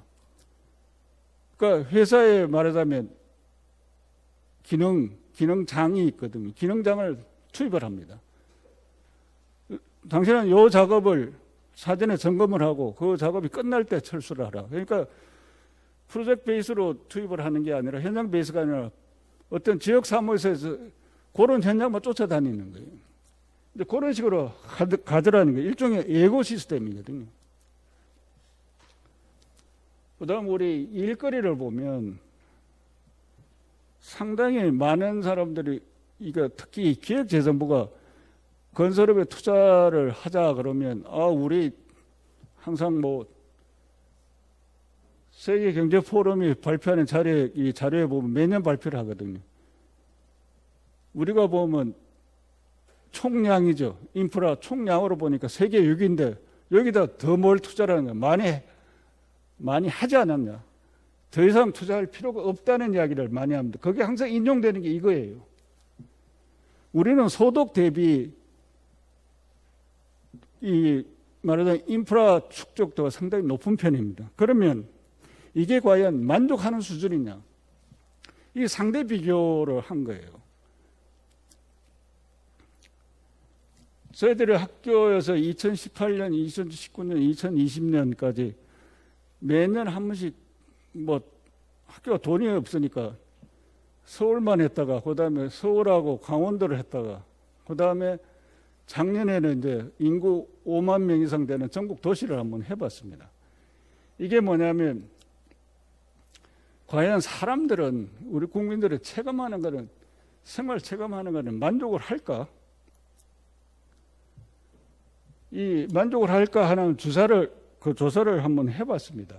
그래서 뭐 그때 뭐 소시아과 경제 이런 걸 갖고 자 이게 많으냐 적었냐 이거 하기 전에 과연 국민들이 원하는 수준만큼 우리가 가고 있는 건가 한번 비교를 해봤습니다. 아마 여러분들 관심 있죠. 이게 인프라 우리나라는 사람도 이 고령화가 되고 시설도 고령화가 되고 있습니다. 이게 최악으로 가는 것 같은데 우리가 몰랐습니다. 다리를 한번 건설해 놓으면 영원히 갈 줄 알았거든요. 상수도나 하수도를 매설해 놓으면 이게 끝까지 갈 줄 알았죠. 현실을 보니까 아니더라는 거예요. 인프라에도 나이가 있다는 걸 몰랐습니다.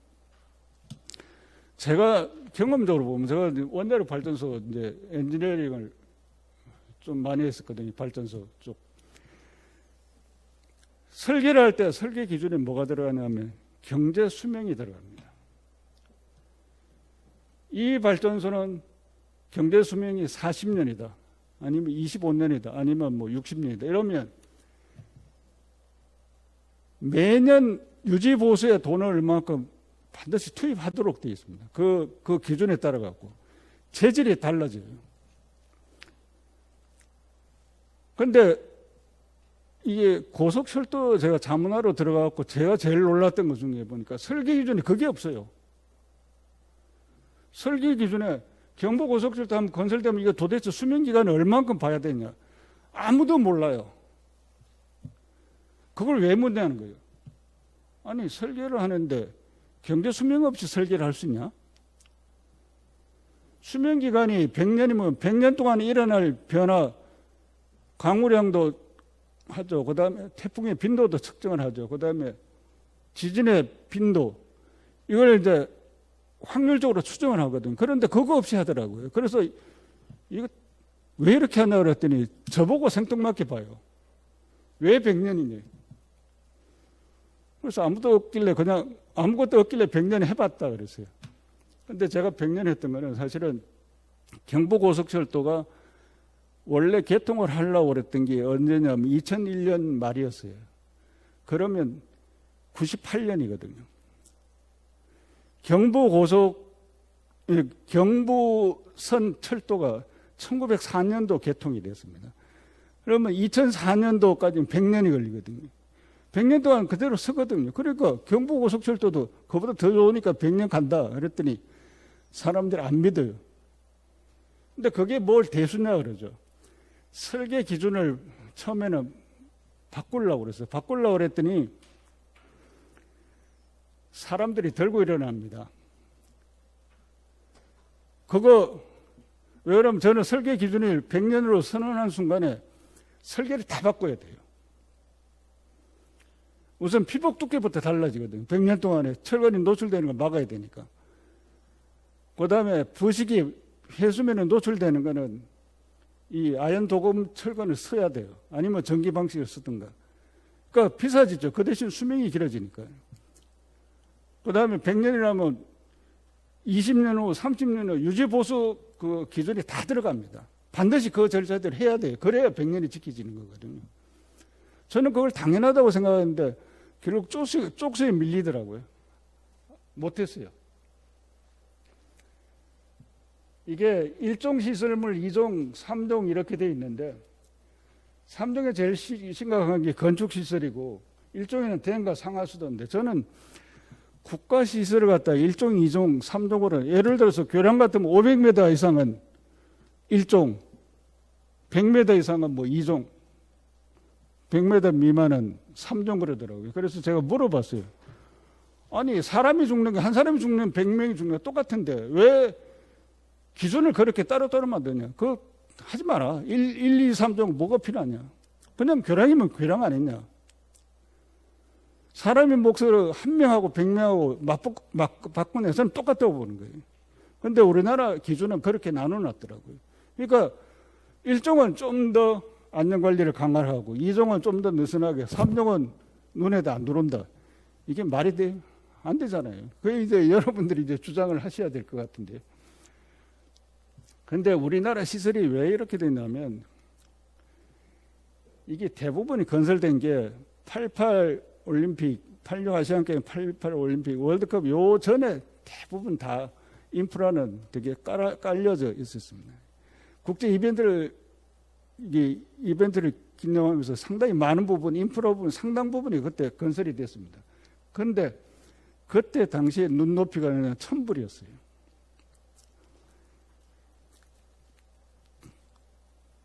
설계 및 시공 기준 차이가 납니다. 예를 들어서 지금 우리 고속도로 교량 설계 기준을 캄보디아나 라오스나 이디오피아에 가져갈 수 있습니까? 못 가져갑니다. 너무 비싸요. 기준이 너무 높다 이거죠.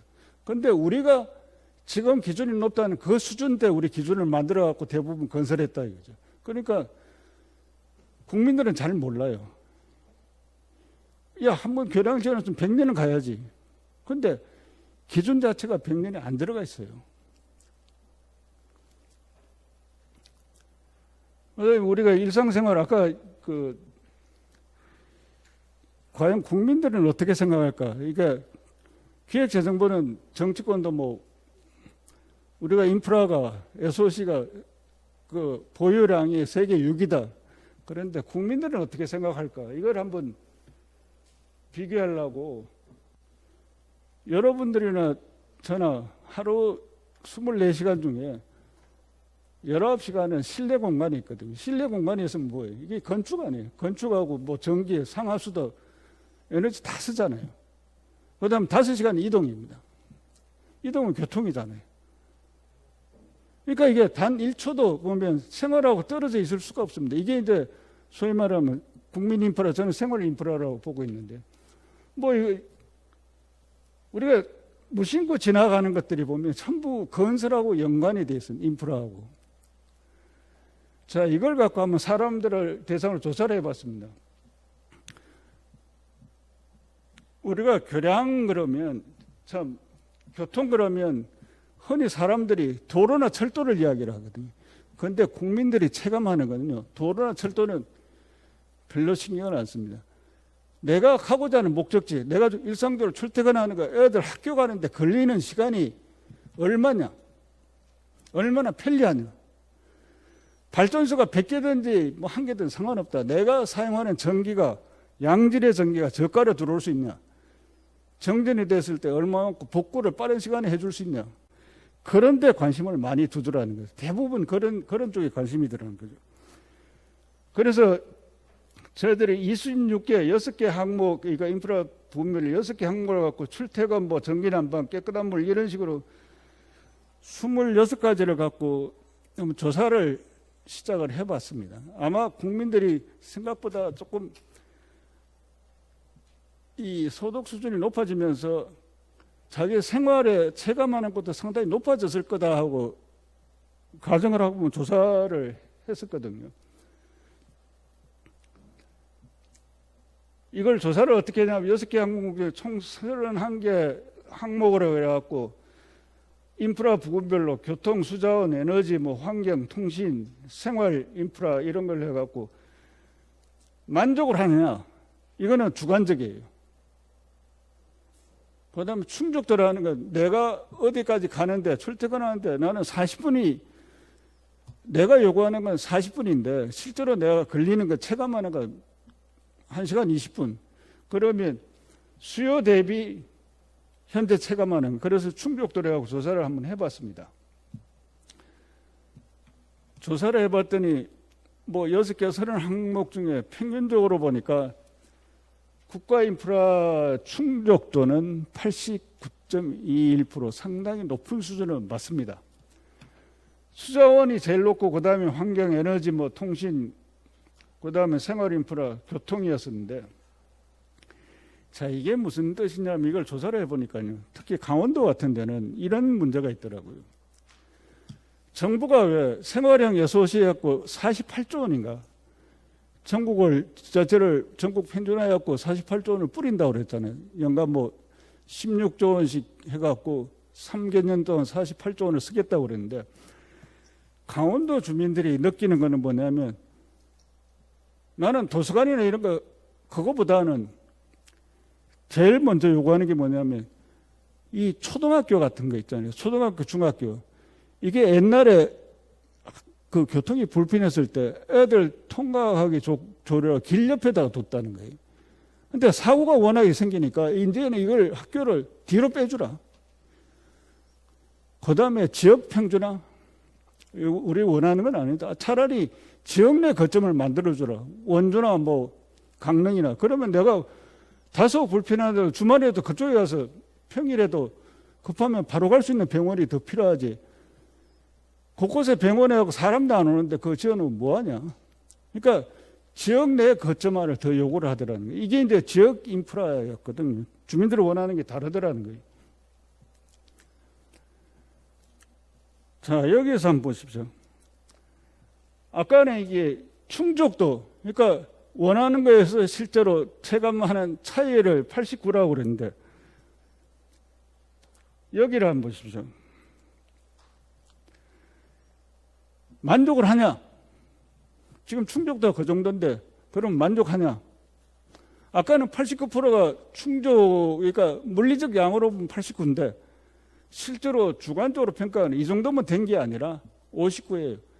30%만큼 격차가 있다는 거죠. 그러니까 이게 소득 수준에 따라 갖고 엄청난 차이가 있더라는 거죠. 저희들이 2019년도 탈북민들을 대상으로 또 한번 비슷한 조사를 해봤어요. 탈북민도 보면 청진, 뭐 평양, 그다음 신의주 이렇게 지역별로 분산돼 갖고 따로따로 이렇게 모셔갖고 이야기를 한번 들어봤습니다. 인프라를 설명해주고 그랬더니 북한 주민들이 한결같이 공통된 게 있습니다. 그걸 왜 국가가 신경 쓰냐 이거죠. 북한은 국가가 신경 안 쓴다는 거예요. 필요한 주민들이 한다는 거예요. 그러니까 수요자 부담 원칙이더라고요. 어차피 국가는 안 해준다는 거예요. 그래서 당신네들 우리보다 훨씬 낫네. 우리는 다리나 모든 다리나 뭐 철도는 공짜를 바라는데 여러분들은 그거 하려고 우리가 돈 내갖고 해야 되는 게 맞는 거 아니냐는 그런 인식을 갖고 있더라고요. 그런데 의외로 요구 수준이 무지하게 낮습니다. 그거는 뭐냐면 이게 소득 수준에 따라 요구하는 수준의 차이가 있는 거라는 거죠. 여기도 마찬가지예요. 만족도가 59%밖에 안 되는데 이게 뭐 대도시가 그래도 중소도시보다 나은데 이 내가 불만이 크기 때문에 그럼 우선적으로 어디부터 투자를 해야 되냐. 투자 우선순위를 보니까 교통이 제일 많더라는 거예요. 그 다음에 환경, 생활, 에너지, 통신, 뭐 수자원 그렇더라는 거죠. 그런데 이게 또 지역별로 또 편차가 있습니다.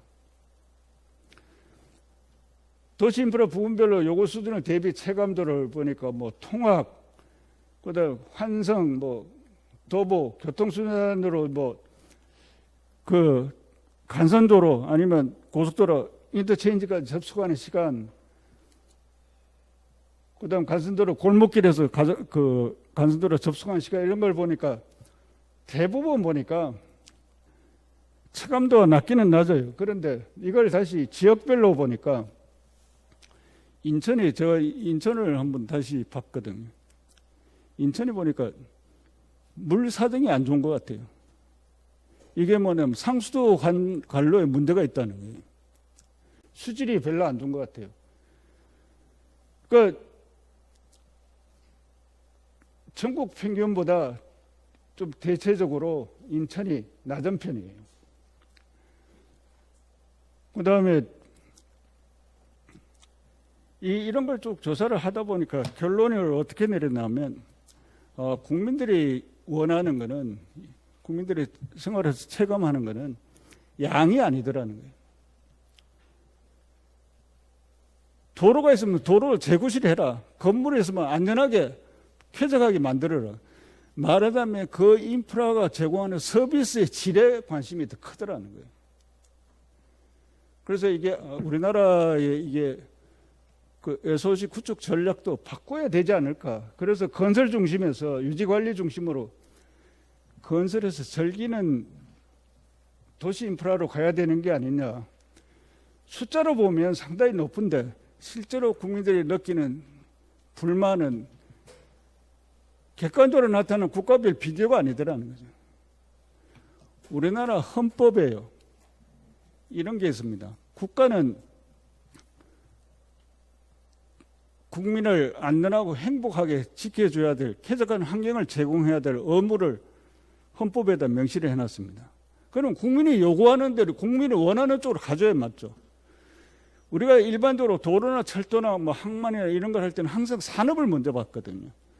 이제는 국민 개개인한테 이제는 헌법을 들여다볼 때가 되지 않았나 하는 생각을 합니다. 그래서 앞으로 시장의 환경이 변화가 될 것 같다. 그래서 국가의 공통 목표는 지역 균형 발전이라는 게 과연 전국을 동일한 잣대로 볼 거냐, 아니면 지역 맞춤형으로 볼 거냐, 지역에 따라 편차를 두는 게 그게 맞느냐, 지역의 특성에 따라 가야 되지 않냐 하는 게 저희들이 연구해낸 결론입니다. 교통 인프라도 그렇고 에너지 인프라, 그다음에 수자원 인프라, 각 지역별로 원하는 게 다르더라는 거죠, 주민들이. 생각에서는 이런 걸 한 번 더 해봤으면 하는 게, 이걸 나중에 이거 수치화 이거 100% 이제 지수화를 시켜 놓으려고 그러면 이 돈이 많이 들더라고요. 이게 학교가 돈이 없어갖고 뭘 한다고 그러면 하여튼 짜요.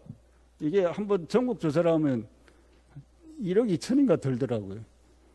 서울만 하더라도 뭐 1,500만 원 들고 1억이라 학교 보고 돈 내놓으라니까 너 나가 그래. 왜 이런 걸 하냐 그런데, 근데 국가를 위해서는 필요하지 않을까 하는 생각입니다. 그다음에 뭐 교통 분야도 보면 평가하는 전략적, 말하자면 실제로 주민들이 느끼는, 이게 또 인천도 보면 5개 구인가요? 5개 구별로 또 다릅니다. 5구에서 또 동별로 다르거든요. 그래서 이제는 수요자 주민 맞춤형으로 가주는 그 체계적인 조사가 필요하지 않을까 하는 생각입니다. 자, 그리고 이제 여러분들이 시설물 유지 관리업에 앞으로 미래 뭐 이런 변화된 환경에서 어떻게 대응하는 게 좋겠냐. 제가 도서는 아니거든요. 뭐 처음은 못 치는데 이런 게 원칙과 방향은 제가 말씀드릴 수 있지 않겠나 싶은데요. 우선 이 변화 흐름이요, 우리 건설업 내부 문제가 아니더라는 거예요. 국민의 의식이 그만큼 바뀌었다는 거예요. 소득 수준 향상으로 시민의 눈높이 변화가 1,000불에서 3만 불로 바뀌었습니다. 그래서 양적 축적에서 질적 서비스 질로 바뀌었다는 거. 그 다음에 여러분들이 이제 생명수당이라는 거 있잖아요. 아마 참고로 우리가 소득이 1,500불일 때 1980년대 그때 보험 있잖아요. 보험이 사망사고지 보험회사가 지불한 돈 한번, 그 돈하고 지금 보험료하고 한번 비교를 한번 해보십시오. 대물 대인 보상, 그 차이만큼 의식이, 생명과 재산 안전에 대한 의식이 높아졌다고 봅니다. 그러니까 시민의 생명과 재산 보호에 대한 수요가 증가를 하고 삶의 질 향상에 대한 소득 증가와 함께 높아지고, 반드시 피해야 될 원칙이 있습니다. 여러분들이 이제 업을 갖고 시설물 유지 관리업을 독특하니까 이걸 업역을 요 면허만 가져야 업역을 할 수 있다. 이거 말하자면 시장 보호죠. 그게 더 이상 작동을 하지 않거든요.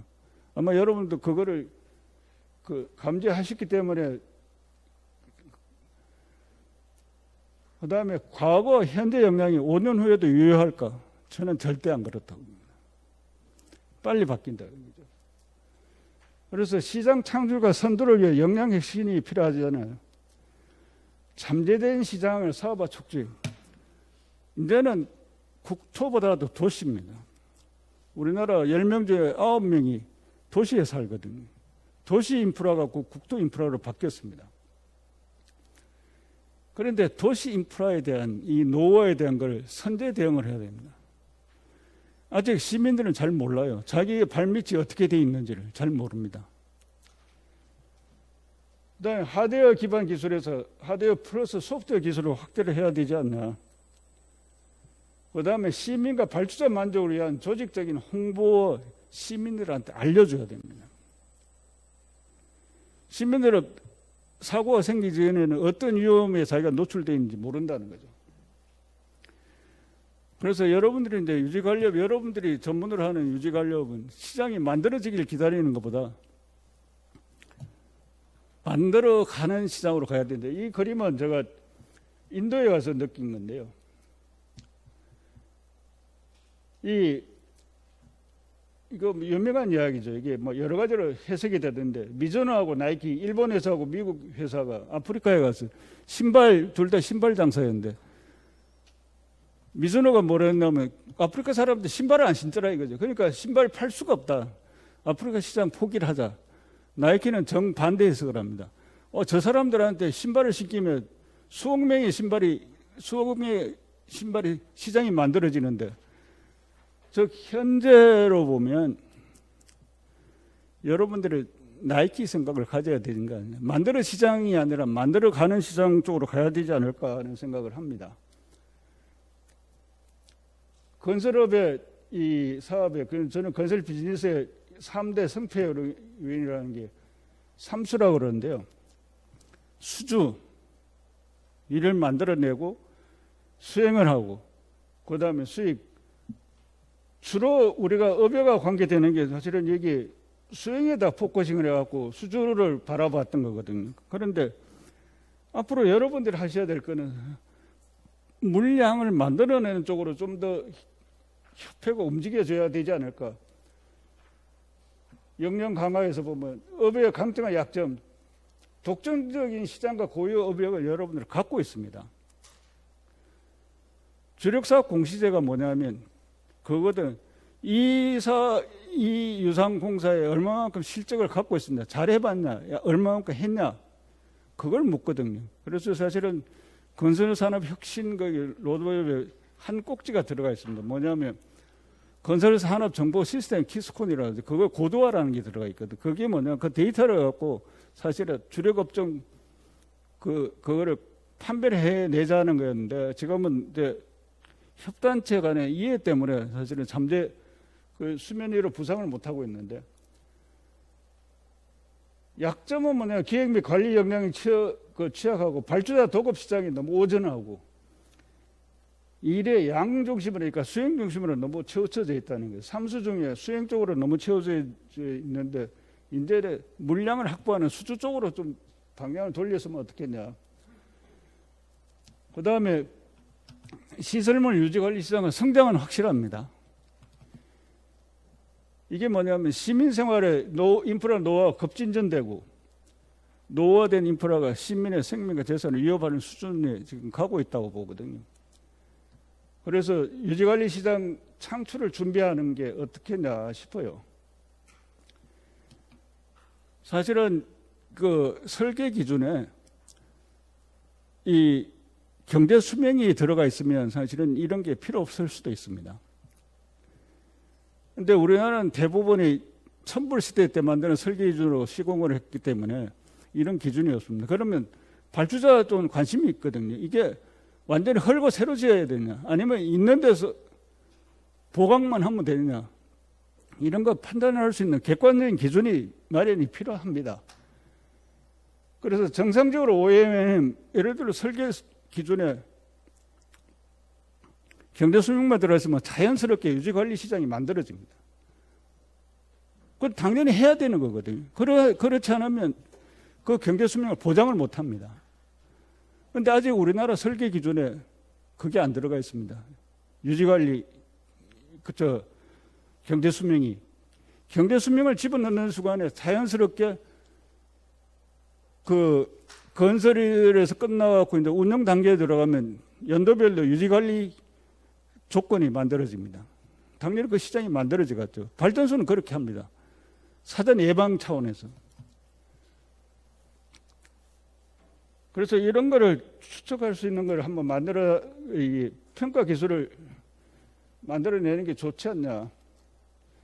그 다음에 시장 및 주도 세력은 반드시 경제성과 기술을 동시에 고려해야 된다는 거.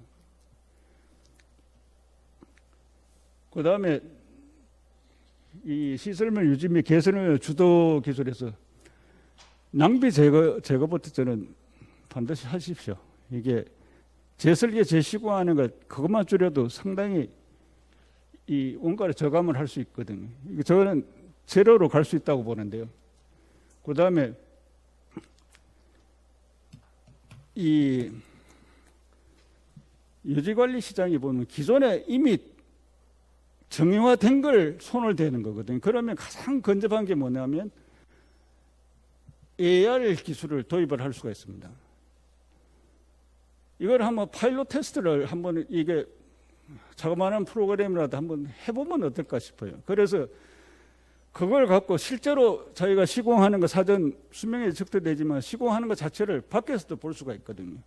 그리고 발주자가 이게 끝냈을 때 얼마나 그 좋아지는지 알 수가 있고 이게 수소실에 벤치마킹 하는 거 비슷해요. 수소실도 보면 요새 상당히 자동화된 기계를 많이 쓰거든요. 똑같아요. 건설도. 이미 나와 있는 기술을 갖다가 한번 시범적으로 적용하는 기술을 개발하면 어떨까 하는 거.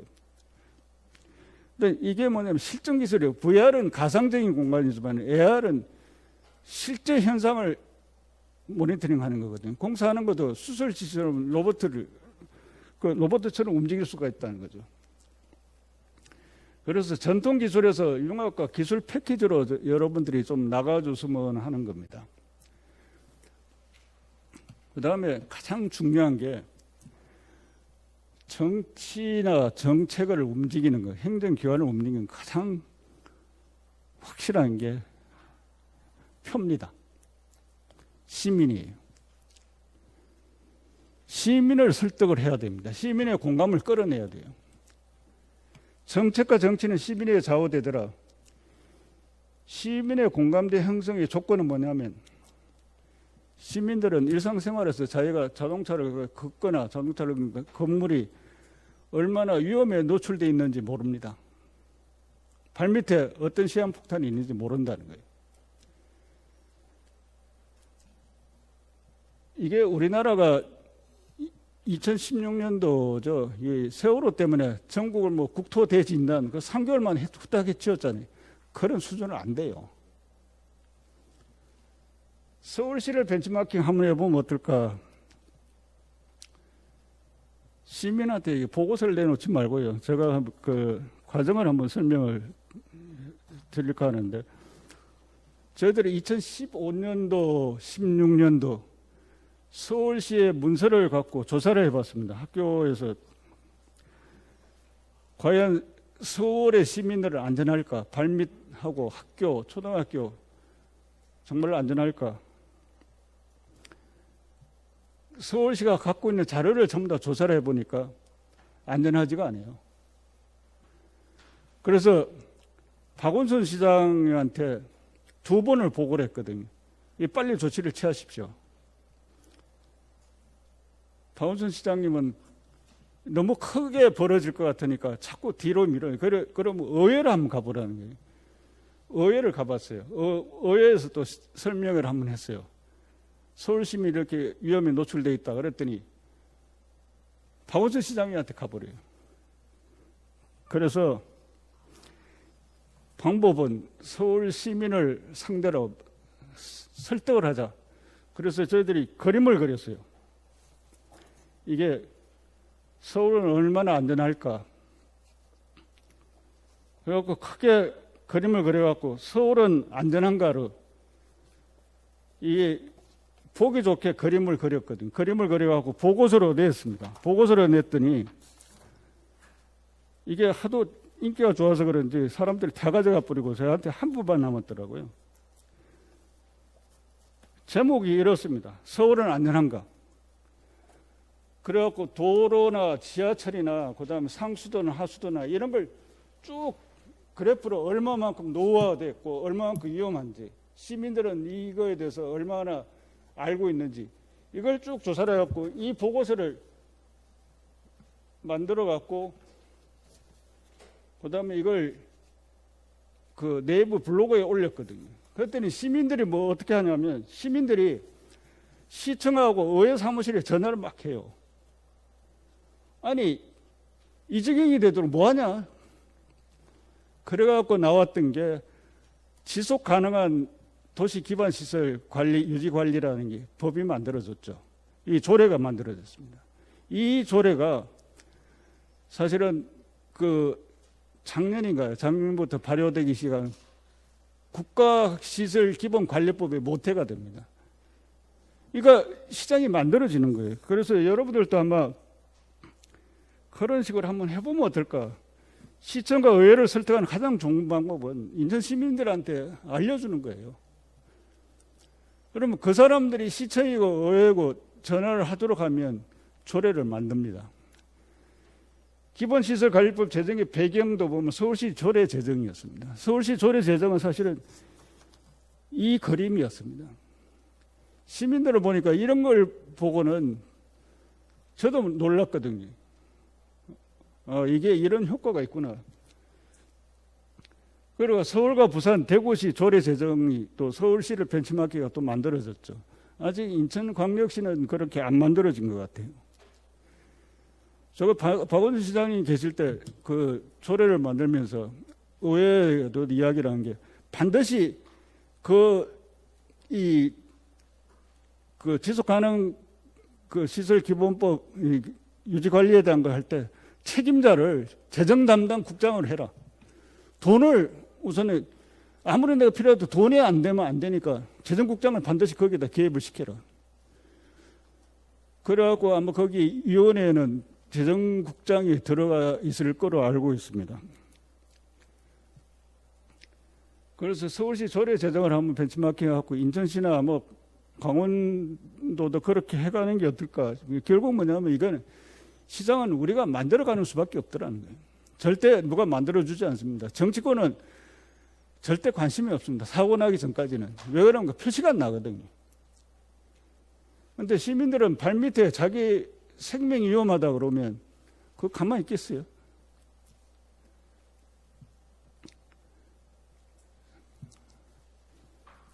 그래서 저는 이렇게 한번 하면 어떨까? 인천 시민은 쾌적하고 안전한가? 시민은 단 1초도 인프라로부터 생활 인프라를 벗어날 수가 없습니다. 그러니까 일상생활이에요. 사람에게 수명이 있듯이 인프라에도 수명이 있습니다. 처음에 이거를 이 분석 보고한 걸 갖다가 파워포인트에다가 담아갖고 서울시 간부들한테 한번 설명을 했더니 간부들이 전부 다 욕을 해요. 아니 욕을 한다기보다 좀 두렵죠. 이거 자기 잘못처럼 인식을 하는 거예요. 내가 관리를 잘못해갖고 그런 거 아니에요. 근데 저희들은 그거는 누구 잘못도 아니다. 우리가 몰랐을 뿐이다 이거죠. 왜 그러면 8688 아시안 게임을 대비해서 인프라를 구축했던 그 기준이 소득이 1000불 미만에서 세운 기준으로 건설한 건데, 근데 시민이 느끼는 거는 3만 불 소득 높이로 보니까 격차가 20배 차이가 이상 나는데 동일하게 요구하는 건 안 맞다. 그러니까 시민들한테 똑똑하게 이야기를 하자. 그건 누구 잘못도 아니다. 우리가 그 통과를 하는 이게 반드시 거쳐야 되는 과정으로 인식해야지. 이건 누구 잘못이 내가 유지 관리를 잘못했기 때문에 그건 아니다. 그러니까 그런 쪽으로 접근을 하면 어떨까? 그다음에 뭐 성장과 발전을 모르겠던 건설 시대에서 도시 인프라에도 나이가 있다는 걸 몰랐고 뭐 인천 시민은 안전한가? 누가 물었을 때 과연 자신 있게 대답하실 수가 있습니까? 저는 대답을 해야 된다고 봐요. 미국도 그렇고 영국도 그렇고 호주도 그렇고 대개 시설물별로 리포트 카드라는 거 발급을 하거든요. 4년마다 한 번씩 합니다. 이 시설의 안전도가 어느 정도 되고 얼마만큼 유지 관리가 필요한지, 유지 보수 비용이 얼마만큼 드는 게 유지 보수를 하는 게 맞느냐, 아니면 아예 교체를 하는 게 맞느냐. 아마 지난 2월 말에 4년 만에 다시 보고서가 발급된 걸로 알고 있거든요. 우리나라는 아직 그 수준까지 못 갔습니다. 인천 시민의 자녀 학교는 안전한가, 뭐 시민이 일상에서 파는 시장은 안전한가. 저희들이 조사를 하면서 보니까 재래시장이 화재에 가장 위험해요. 78%가 보니까 화재 위험에 노출돼 있더라는 거예요. 손도 못 대는 거예요. 뭐 터널이나 교량은 안전한가, 생활 용수 수준은 안전한가, 이런 거를 이제 이 질문을 이제 대답할 수 있는 걸 조사를 해갖고 시민들한테 알려주면 어떨까 하는 겁니다. 그래서 이게 아마 마지막 결론이 아닌가 싶은데, 저는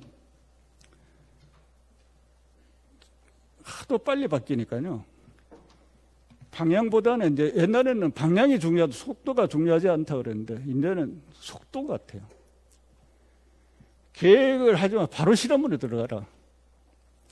주저할 시간이 없다. 그다음에 변수를 최소화하는 거야. 속도를 최대화시키고 최적화는 있는 환경에서 이 우물떡주물떡 해갖고 가장 최적의 모델로 찾아갔는데 그것보다는 혁신하는 방향으로 가야 되지 않냐. 비용을 주도하는 것보다는 기회 주도가 낫고 개선이나 정진, 그러니까 인프루먼트나 이노베이션보다는 혁신보다는 혁명으로 가라는 이야기거든요. 이게 매일경제에서 아마 철저한 계획 대신 빠르게 하라는 게 구글이 이야기를 했죠. 이게 구글이 사는 법인가, 여기서 일하는 법, 여기서 나왔던 건데. 그래서 마지막 슬라이드에 저는 위기만 게 분명히 지금 우리는 위기입니다. 위기는 항상 기회를 갖고 옵니다. 위기가 위기로 끝나지는 않는다는 거죠.